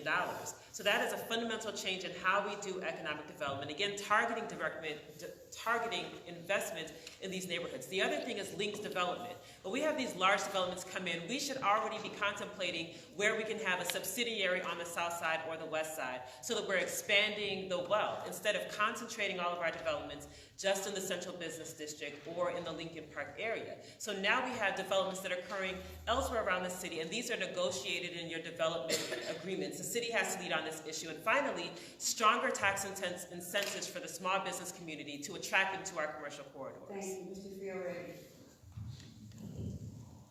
Thank you. First of all, I do have to say, what paper was that in? And I think we all know that Mary writes for the Sun-Times, and when the editorial struck a chord. But the problem is, when we're giving into these areas, that one and the 62 acres, you see what happens in the corridor of what we're talking about. You know, Paul hit upon the 133 economic opportunity zones. This is now, instead of using our money, the developers have to use their money, and they are going to stabilize neighborhoods, bring commercial corridors, bring schools, bring medical centers. Hopefully it's going to work, you know, with a little boost from everybody and with community benefits agreements. The big problem that I see on these big projects, who's doing the work? It's not the local citizens. They're coming from Indiana, they're coming from Michigan, driving here 2-3 hours a day to do the construction work. That's the problem. Very much. Mr. Ford. Thank you. And as I said early on day one, we have to have an executive order that's going to deal with this problem.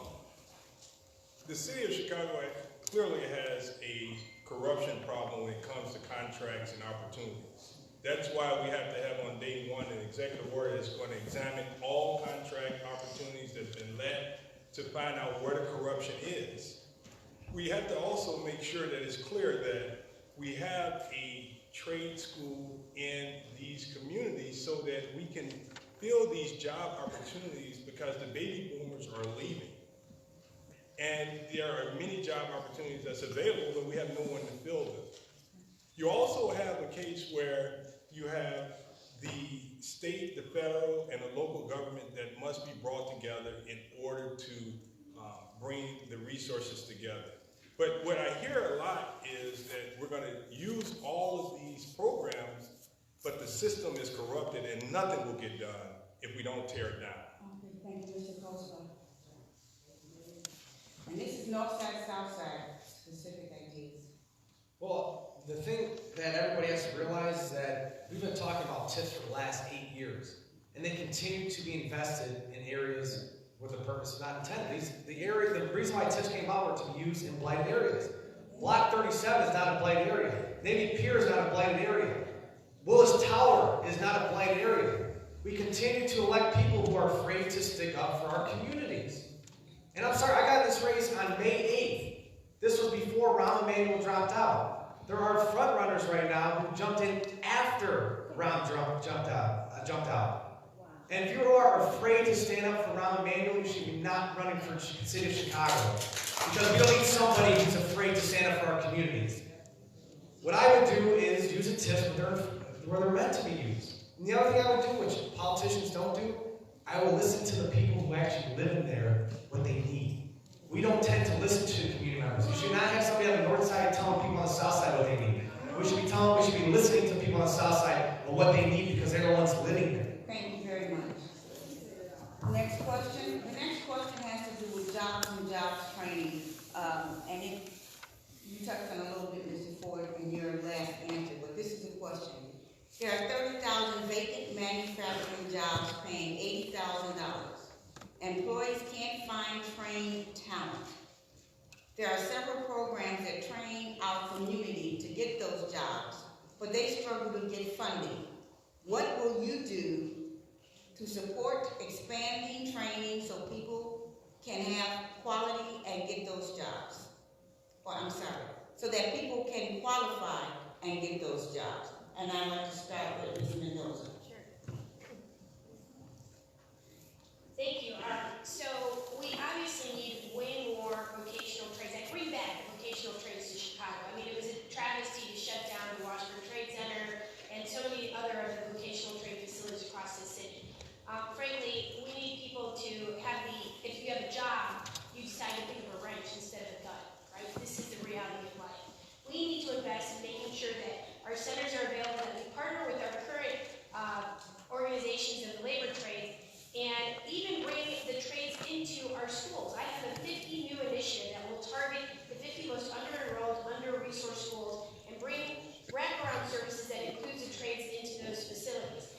This is a key thing, but here's the bigger issue too, is right now there's beautiful trade facilities outside of Chicago, but getting people from the west or the south side to be able to actually access those apprenticeships when there's no transportation to get them to and from is a key barrier to entry.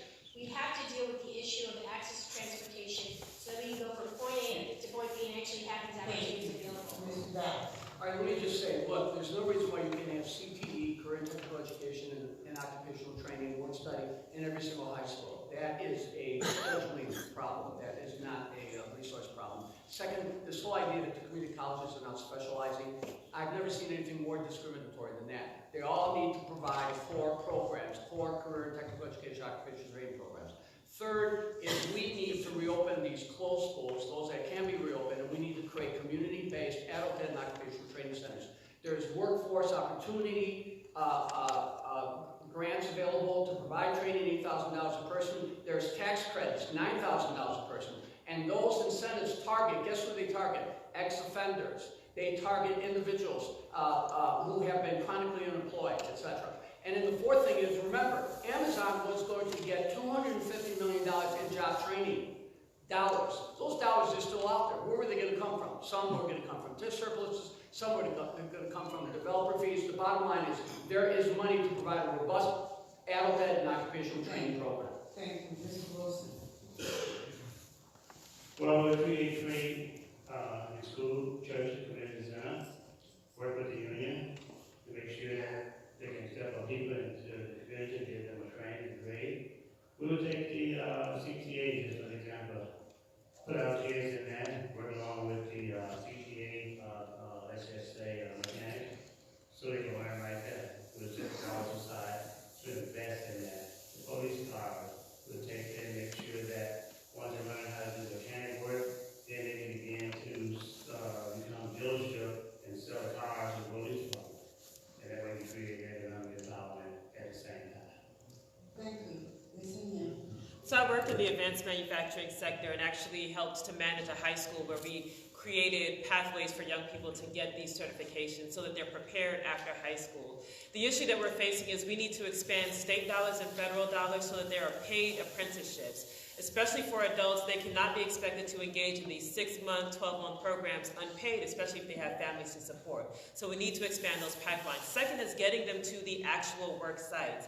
A lot of the manufacturing companies have moved out to the northwest suburbs and the western suburbs, and people do not have the transportation to get to work. So the city actually has to create a unique transportation mechanism to get people from their homes in the city to these sites, as well as bringing manufacturing companies and using the infrastructure that we already have to expand this sector in Chicago, which we did not do for many years. Thank you, Mr. Fioretti. Thank you. My wife just visited, who's an expert and probably well known throughout the state of Illinois in affordable housing. In fact, I just read a card that she got from one of the housing advocates about the work that she does.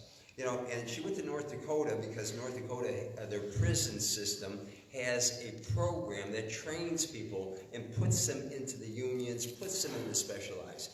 You know, we're dropping 11,000 prisoners in 6 zip codes a year from our prison system. Why don't we train those that are in our system, and maybe the governor can incorporate it into a program here about what to do to train people for these jobs at the same time.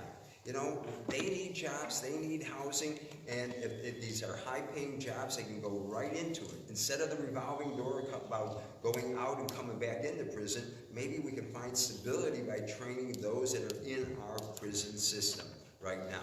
Thank you. That's an excellent question. That's how we're going to turn our communities around. The unions, the trade unions, has for too long been racist, have discriminated against black people. And that's why some of our young men and women that want to get into the trades can't, because the doors are closed. There's no reason why the mayor of the city of Chicago should not be bringing the unions to the table to make sure that they're working with our high schools, that they're working with our community-based organizations. And this is a long discussion, but I just have to tell you, I don't have enough time to say it, but as mayor, we're going to bring those unions to the table, and they want to do business.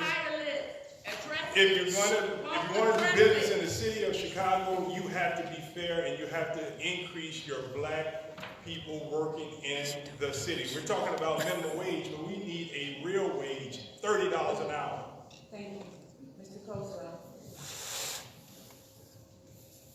So this all really comes down to thinking differently. So one, I mentioned this earlier with my More Trades in the Schools program. I have another program called Little Professionals League, and what you're doing is investing in youth. So think about it. We have Little League Baseball, Little League Softball, or Little League Tennis. Then we have Little League Doctors, Little League Lawyers, Little League Carpenters. So what we're doing is having them shadow these different professions in high school so that they will be prepared to make a decision before they get to college on what kind of career path they want to choose. And now we're giving them this arsenal to do well in life, because if they get to college or if they get to high school not knowing what they want to do and we're not nurturing them at an early age, then we're going to continue to have this cycle of poverty. And this all comes down to investing in our youth, and we need to start paying more attention to our young people, because I want to see them succeed, and when they succeed, the city will naturally do better. It's just we don't have people who care about our youth. They care, again, more about corruption. That needs to stop. Thank you, Ms. Lightfoot. Well, I think you've heard a lot of good ideas from people who have spoken before me, but let me add a couple other pieces that I think are important to this conversation. We have to think about this from two perspectives. One, from our young people who are still in school, and also, frankly, for our adults who are desperate for good-paying jobs. With regard to the kids in CPS, what we need to do, of course, is bring vocational training.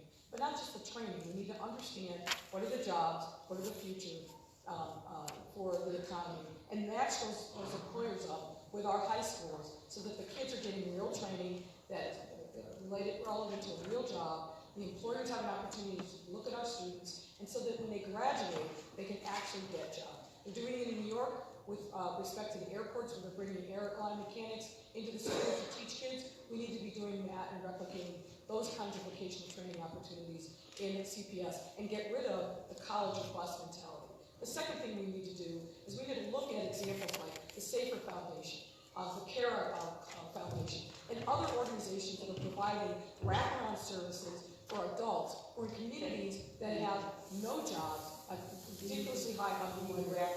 Okay. So those are the other, I think, things that we need to do is focus on the adults that really need these jobs. All right, thank you very much. I think Ms. Mendoza, you already answered. You started. Okay. There's two questions that we're going to combine, and it's on public safety. The first part of that question really has to do, very simple. There's a lot of gun violence in some of the communities. What is your plan to address this gun violence? And I want to start with Mr. Vallas. That's 1 minute. 1 minute. Were there 2 questions there? Yeah, I'm going to come back to the second part of the question now. Okay, great. I want to focus on policing specifically. We need to do a combination of things. We need to fill our police vacancies and restore beat integrity. People need to know who the cops are. The cops need to know who the communities are, number one. Number two, we need to restore our supervisory infrastructure, the sergeants and training officers, so that you have the proper command and control. Number three, we need to restore our detectives, and we need to bring retired detectives out of retirement so that they can work communities who are familiar with them, and they can work in communities where they're respected. Because at the end of the day, we have a clearance rate of 5% of shootings and a 17% rate on homicides, and it's because they degraded the detectives division. Number four, we have to get serious about prosecuting individuals who commit crimes with guns. It's as simple as this. We are not going to protect ourselves from the infiltration of guns. So while I've been a champion for alternatives to incarceration, the work I've done at the Justice Department, at the end of the day, we need to get tough on gun offenders. Gun violence, how would you address it? How would you address the gun violence, Mr. Wilson? Make sure we got the proper resources out in the community. A lot of young men and young ladies go to jail because they don't have jobs. They don't have money. Make sure those grants, when you get out of particular prison, that you're going to be able to get a job and keep you working. That line thing will bring violence down. A lot of kids that got out of jail and say one thing: get a job, Doc. Job will come back in here. That's how we stop. All right, thank you, Ms. Enyia. So 2 things. One is definitely identifying where the illegal flow of guns is happening in the city, especially in our neighborhoods. Enforcing the existing gun laws on the books, even though we know that they don't serve as a deterrent at the point of using the gun. That's just the reality. But more comprehensively, it's about getting to the root causes of violence and the mentality that causes someone to pick up a gun. And that is all tied to investment. The things that build strong people and strong communities, investing in mental health services, diversionary measures like restorative justice in our schools and communities that actually prevent people from having any contact with the system to begin with, the public health hazards that we're exposed to in our communities that create impulsive behavior. These are the serious problems that create the violent mentality. And if we don't address those things, as well as addressing gun laws, then we're not going to reduce violence as a whole. Thank you, Mr. Fioretti. Thank you. You know, it is a serious problem. Guns, drugs, and human trafficking are all related here in this city. We have a major problem on human trafficking. We are a global center. We rank number 3 in the world in terms of human trafficking and what comes into our communities. Roseland especially, some of the west side areas are conduits for it. So we need to have people that are going to be aggressive in terms of what they do. But, you know, we could throw money at programs. We should be enforcing. Look what's happening now. The federal government is taking over the enforcement of guns because it's a much stiffer sentence on what's happening rather than the state, or rather than declining prosecution. At the same time, we are probably on the verge of a gang war of what happened this week. We've got to be aware of it. And our police are ramping up to make sure they're addressing the problem. But it goes to how we find resources, jobs in our communities, train ex-offenders. So these communities, I don't know anyone in the community that's got boats, planes to bring the guns into these communities. There is a conspiracy to destroy the black people in this city. This city is not a friend to black people. You know, and that's a shame. That's why we have to change the way this city is run, and we need me as mayor of this city of Chicago to make sure that we change the morals of this city. What's a shame is we have the CPD and the CPS. We saw recently the young lady that was attacked by the police, whether she was bad or good. You can't have the police tasing a teenage girl. That's a problem. And so when we talk about violence in the community, it starts when we have a city that creates criminals by making sure that they have a system that's sending more people to prison than not. All right, thank you. Mr. Kozlar. So I think this question comes down to cooperation. I'll highlight again my program because you know how every election everybody says their ideas and then all of a sudden they get elected, nothing changes? You know, here's an ordinance that the mayor and the city council can change. So the only thing you need to do in the city of Chicago to be a police officer is to live in the city. But now you do another filter. In order to police in that district, 60% of the police officers have to live there. Now they know the neighborhoods, they know the residents. That's a simple change. The other thing is the cooperation. When we have shootings onto the streets, the police and the communities don't see eye to eye, therefore the residents usually don't cooperate because they're afraid of what's going to happen next. We need to build this trust and reduce the tension in the city streets of Chicago in order to move forward. All right, thank you, Ms. Lightfoot. Gun violence. Yeah, I think the question was about what do we want to specifically do to address gun violence? Right. Look, the reality is that this cannot be a law enforcement first and only solution. We talked about the fact that what we're suffering in this epidemic of violence is a public health crisis.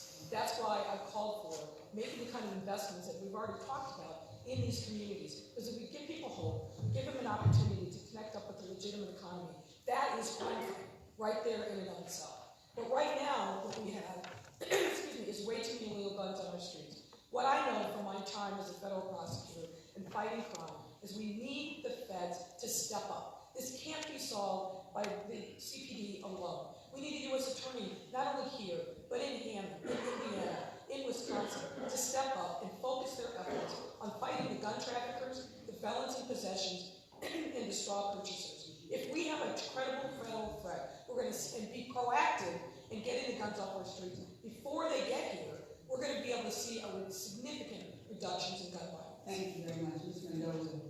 Well, I'm happy that we just, at the state level, Governor Pritzker passed a law that further licenses state gun shop owners. I mean, this was a really critical step in the right direction.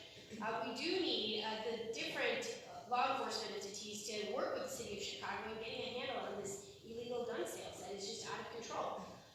We do, of course, on the sentencing side, we need to make sure that when people shoot someone, that there's a consequence to that. At the same time, we need to then invest in reentry programs to make sure that returning citizens have an opportunity to, as I said earlier, pick up a wrench instead of a gun, to have a job that they can return to and be a productive member of society. It costs us $40,000 a year to incarcerate someone. We could take a sliver of that and invest it in human capital on the front end. It's a better use of tax dollars. We also need to talk about training, properly training and equipping our police officers, right? Because at the end of the day, we can't expect 12,000 members of our police force to go into some of the toughest neighborhoods with zero to no training, a few weeks of training in the police academy, the sign of the cross and a uniform, and hope for good outcomes. They need continual training throughout the duration of their careers. Thank you very much. And Mr. Vallas. He's already went. Oh, you said, okay. I can answer. I can take another minute. I would have got it. All right, so second part. So I'll give this to you anyway because it's the second part of the question. Oh, goodness. Okay. So it is, the question is about, again, public safety, and it has to do with the new consent decree. The new consent decree for the city of Chicago has been approved since the mayor of Chicago stated that these officers are in a fetal position. How will you enforce these officers to solve homicides and shootings? And how do you make the residents feel safe, giving them information and knowing that their complaint will not be divulged to the wrong person? So this is about the trust between the community and the police department. Mary, can you repeat that question? Hey, Paul, can you repeat the question? Okay, one more time. Yes. The new consent decree for the city of Chicago has been approved since the mayor of Chicago stated that these officers, police officers, are in a fetal position, how will you enforce these officers to solve homicides and shootings? How will you make the residents feel safe, giving police officers information and knowing that their complaint will not be divulged to the wrong person? So they kind of get to the heart of trust between, rebuilding trust between the police department and the community. All right, so let me try to do this in 60 seconds. First of all, we have a consent decree. It's going to be enforced, period. And we need to be vigilant about its enforcement. Second, we have an opportunity through the new collective bargaining agreement with the police contract to negotiate a contract that ensures that there's much greater transparency. Third, again, I can't stress this enough, there's no substitution for filling your vacancies and having enough sergeants and training officers so that you have officers working in the community who are known to the community and who the community knows. Because at the end of the day, that's at the heart of community policing. Fourth, we talk about the 60-40 plan, incidentally. You want a police officer that's going to be a product of the community. We have 10,000 students in ROTC programs. 90% of them are Black and Latino. The next generation of cops and firefighters and EMT and pilots, drone operators and TSAs and paramedics and nurses can come from the very communities they serve. You want transformation in the police department? Have the police department reflect the community. Thank you. Mr. Wilson. Well, I would take in order to make it, in my opinion, the way you would start it is put 4 superintendents of police that would reflect 4 sections of the city of Chicago. Afterward, we make sure that equality, job and contract, and promotion reflect people of color equally. Then, besides that, police officer investigate a citizen. A lot of times, a lot of citizens in certain communities convicted wrong. I would take them back it up 1 step before the citizen. I would also investigate the politician first and lock them up with white collar crime. Thank you very much. So I'm glad to see that the consent decree has moved forward, though there were some flaws in it. I think as we talk about the police contract, we have to have a mayor that is willing to negotiate in the best interests of the taxpayers of Chicago, of our residents. There are a couple of provisions that need to be assessed. One is people deserve to know the disciplinary records of the officers on the police force. Right now, because of state law, it's only 5 years, but we want to know if there's a pattern of practice of disciplinary problems or police misconduct for our officers. 2 is people want to be able to submit complaints without fear of retribution. That is a significant hindrance to people whether they will come forward if they have had a bad interaction with a police officer. As it relates to training, it is the frequency, the scope, and the substance of the training that officers need so that they can deal with individuals who are having mental health issues, for example, so that they understand how to de-escalate. And you cannot have training one and done. It has to be constant throughout your career. And finally, there were community-driven projects, GAPA and CPAC, that need to be evaluated because they create community oversight with police. Thank you. Mr. Fioretti. Again, when you look at the consent decree, yes, there are flaws in it, but it's here, something will happen. But you know what, it boils down, if we would have had a professional police department and professionals running the department from day one, none of this would have happened. The Quan McDonald incident would never have happened. Why do we have to look at the disciplinary records of all these people? You know what, we should have been, and from day one, with supervision, proper hiring, proper training, proper discipline. You know, we look at somebody's record, Van Dyke and the other one that was in the Tribune last week, all these complaints. Shouldn't somebody have drawn him in and said, what are you doing? You know, and taken him off of those beats, given him more training. You know, we've had 6, 7, now 7 suicides in the police department since June. You think they got an easy job? No. You know what? The code, you know, yeah, there is a code of silence, but there's a code of silence in the community because nobody wants to step up. There's a code of silence happening across the board.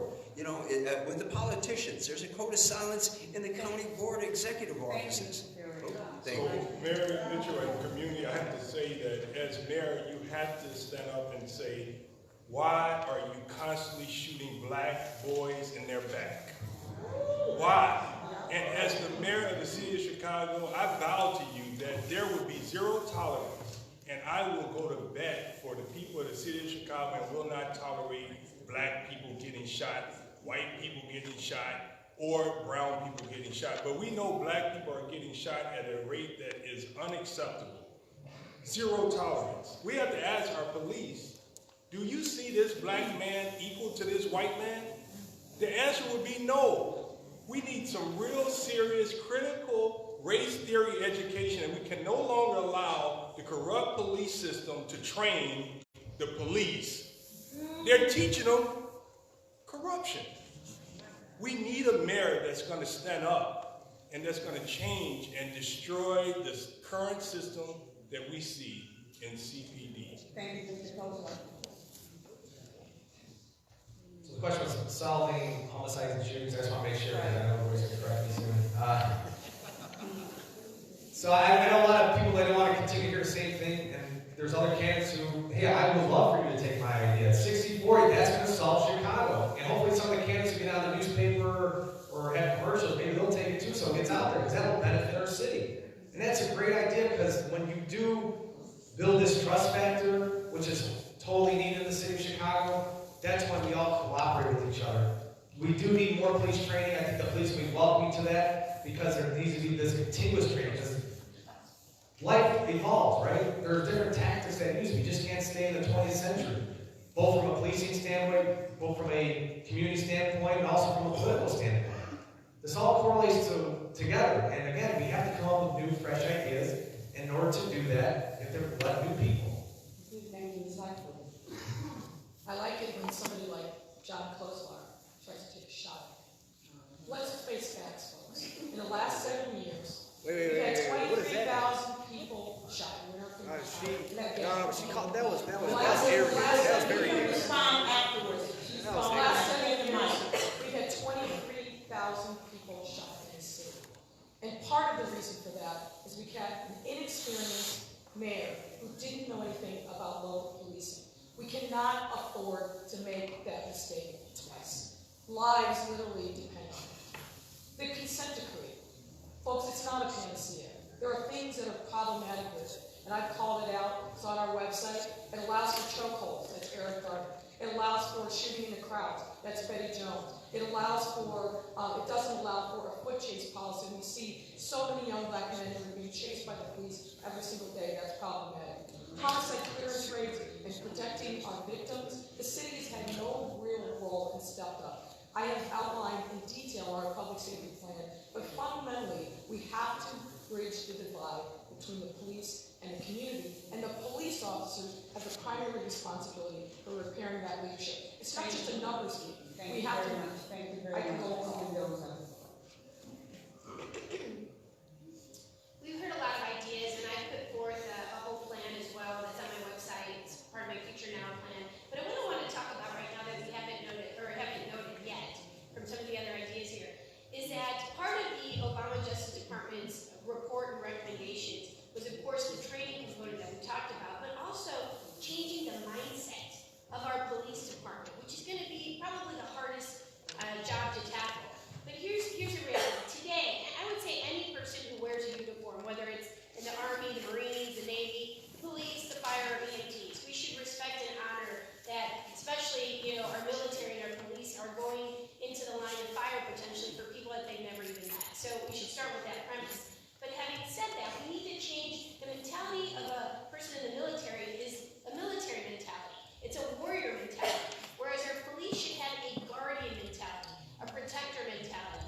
And that's not necessarily the case today. That is going to be part of a critical component in changing this culture that creates a guardian and a protector mentality with the community that we're supposed to be serving. And then the community trust and the trust that their officers are to support and to protect. Thank you. So there are plenty of questions left to be asked, but we know we're out of time. We want to give you a chance to wrap up, and this last question seems to me to be able to do that. All of you are intelligent and sincere about being mayor. The question is, who is best qualified? What is the one qualification that you possess that makes you the best choice? And with that, you can wrap up. Yes. 1 minute and 30 seconds.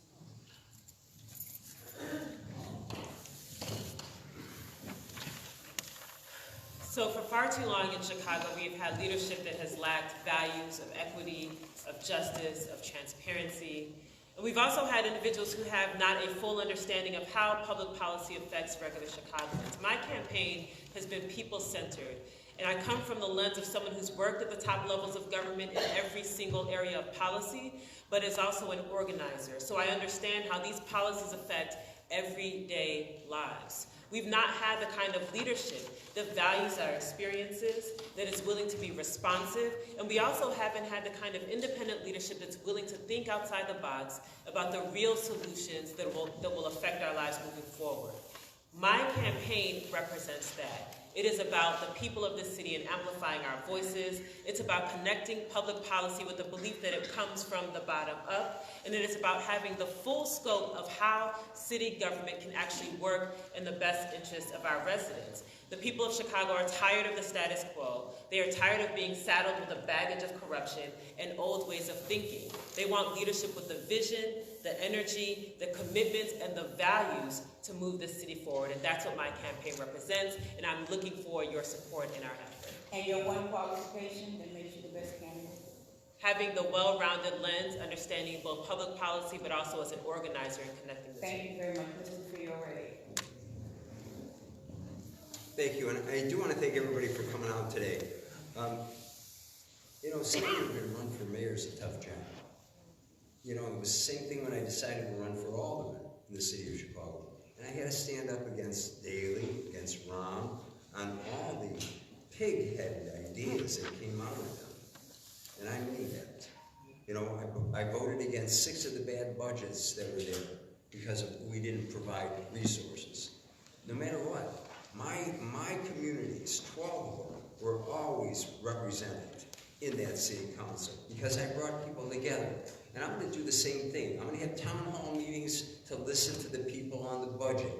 I'm going to have ward meetings in every ward just for the citizens of that ward so we can listen to the ideas. Because it's not us up here that have the ideas. We're just listening to the people and telling you what we hear. You know, I stood on the forefront when all the schools were being closed. And I didn't see any of these folks up there. You know, I stood for more economic development. Well, except for one, excuse me. And he didn't have to raise his arm. But you know what? It's an issue of how we bring people together from the north, south, west, and the east side to deal with the problems that are confronting this city. And you think any one of us is going to reverse the tide overnight? No, it's going to take a while. But we need your help to have this happen. Your one qualification, please. Well, I think being a civil rights lawyer and listening to the people of this city. Thank you, Mr. Ford. I would say that one qualification is real experience to get things done. We talked about a lot of the issues today, and being qualified in Springfield for 12 years fighting the machine to change laws that really impact lives. Ban the box, huge. Giving people an opportunity to turn their lives around. Sealing of felony records, huge. That kind of stuff wouldn't have happened without the leadership and the vision that I had. Ideas are good, but the ability to accomplish the ideas is important. As mayor, we have to have someone that's willing and ready to go to work on day one when they take office. We don't have time for catch-up. We don't have time for training on the job the way we have with Bruce Ronald. He destroyed the state. Look at Trump. He thought as a businessman that he knew how to run a government, but he doesn't. I have accomplishments, and I'm ready to lead this city. Please punch 32 and vote for Ford. Thank you very much, Mr. Kozlar. The one thing about me is that I have a willingness to listen to the community members, and I'm not tied to the past. And I'm sorry, there was a comment made up here earlier, and I need to defend myself. When there was a comment made, someone like me, let me tell you about my upbringing. I grew up on the south side of Chicago. I'm a product of Chicago public schools. I wasn't born with a silver spoon in my mouth. I was the first generation to go to college. I'm first generation a lawyer in my family. My parents worked hard for me to get where I am today. Nothing was handed to me. And why am I running? Because for too long, we have all these candidates up here who talk about all this experience that they have. And my only question is, with all this experience, why are we still talking about the same issues? The questions that we talked about were the same issues in the 1980s, and that's crime, education, and city finances. We have recycled politicians who go from one department to the other ones. We have people who are up here who are just arrogant. And I'm tired of it. They think that they are the only ones that have solutions. No, there are a lot of Chicagoans who have solutions. It's just we have to start listening to each other. We have to start working together. And someone like me, I'm probably exactly just like everybody else. You just want to live in Chicago in a safe environment where your kids can grow up in a safe environment. And you want to be put first, not this corrupt politicians we continue to open up the newspaper and read about every day. I'm tired of it, and I'm going to stick up for the citizens of Chicago. That's why I'm running for mayor. And thank you, everybody, for being here today. Thank you very much, Ms. Lightfoot. Please. This election is so critically important to the future of our city. And why I believe that I should earn your trust as your next mayor is because, in the words of Shirley Chisholm, I'm unbought and unbossed. I'm a person who has been independent and fearless for the things that are critically important. I became a lawyer because I wanted to be an advocate for those people who deserved to be heard, who needed a seat at the table, and who needed someone to fight for them. That's who I am. If you remember nothing more about me, remember this. I am the proud daughter of Elijah and Ann Lightfoot, two people who were born in the segregated South and suffered their whole life under the yoke of Jim Crow. My parents sacrificed every day to make sure that our family could stay together, to make sure that we could, despite our financial circumstances, have a life that was full. And what they gave me was a sense of equity and inclusion and social justice that has burned into me the need to make sure that in this city we have those things, that we deserve to have a leader and a government that is responsive, that is equitable, and that, frankly, is accountable to the people in a way that it hasn't before. Now, if you like the status quo, and you want someone who is going to continue and perpetuate that, then you've got an a la carte menu of choices. But if you know that we need change, and you are like me, has resolved to make sure that we can speak our values on election day and bring the change and transformation that we desperately need, I'm your candidate, Punch 34. Thank you. Thank you. I'm running for mayor because the future of Chicago is at stake, and I truly believe that this election is about the future. And it's not just about the next 4 years, but about the next generation, and that's what I'm concerned about. I'm the daughter of Mexican immigrants who was born in Little Village and had to leave Little Village, not because I wanted to, it was against my will, but because of the violence. And I don't think any family should ever have to leave their neighborhood because of violence. It wasn't my choice to leave, but it was my choice to come back and take a stand and make a difference in that same community. It started with my neighborhood as a state representative bill, then passing laws that provided, for example, school breakfast for all kids in the state of Illinois. So the accomplishments that I had as a legislator, as a city clerk, as now the controller of the state of Illinois, who's navigated the state through the worst fiscal crisis in its history and put people first in every step. People in nursing homes, people in hospice care, children and adults with disabilities, and most importantly, was the one person willing to take on Bruce Rauner and frankly help take him down. That is my record of accomplishments, and as your mayor, I'm going to fight for Chicago's future because the only person who tells me what to do is my 83-year-old mother. And right now, she's telling me to fight for Chicago's future. I hope you please come out and vote for me, Susana Mendoza. Thank you very much. Thank you very much. Mr. Vallas. Well, my 89-year-old mother this morning asked me if I got enough sleep. Let me just say this, Mary, I want to thank you personally. This has been the most, I've been to 24 forums, as many of us have been here, and you've done just a splendid job, giving us enough time, giving us a little leeway. And I just want to say you're a force of nature, and I want to thank you because it's been enjoyable. Look, I'm running for mayor because I'm a lifelong public servant. 6 veterans, 4 cops, 3 teachers, 2 firefighters. This is everything that we've always done. We serve the public. And the city is in severe financial crisis, and it's impacting everything. And if you don't have a plan to get us out of this pension mess, if you don't have a plan to structurally balance the budget, if you don't have a plan to bring long-term financial stability to the state, to the city, then, this is the wrong race to be running for. And I've done 17 multi-billion-dollar budgets in 4 different states, not to mention the work I've done internationally. Second, this is a city that has $20 billion in resources that it misspends. It's not an issue of are there enough resources to rebuild the community. It's is there the political will. And if someone who's done $7 billion in school construction, 80% of which have gone into the poorest communities in 4 different states, and then went to Haiti to rebuild schools there, I know something about equal opportunity. And finally, this election is about who is free to pay-to-play culture. I ran against Blagojevich and didn't get endorsed by any of the named candidates that are running, or for that matter, the mayor himself. And then I went to New Orleans after Katrina and Haiti after the earthquake. Pay-to-play politicians don't do that type of home service. Thank you.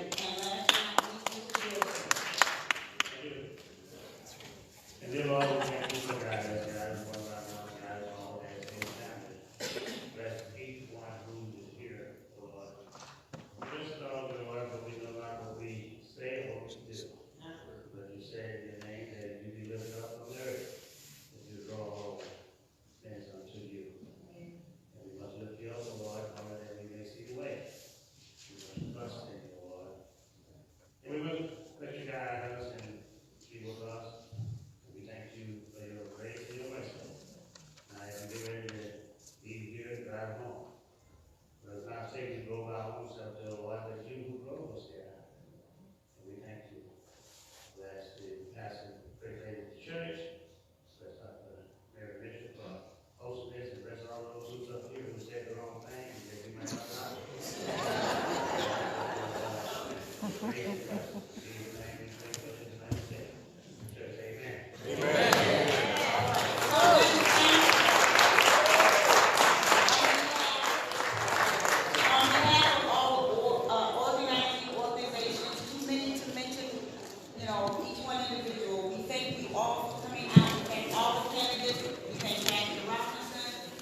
Downstairs, there are media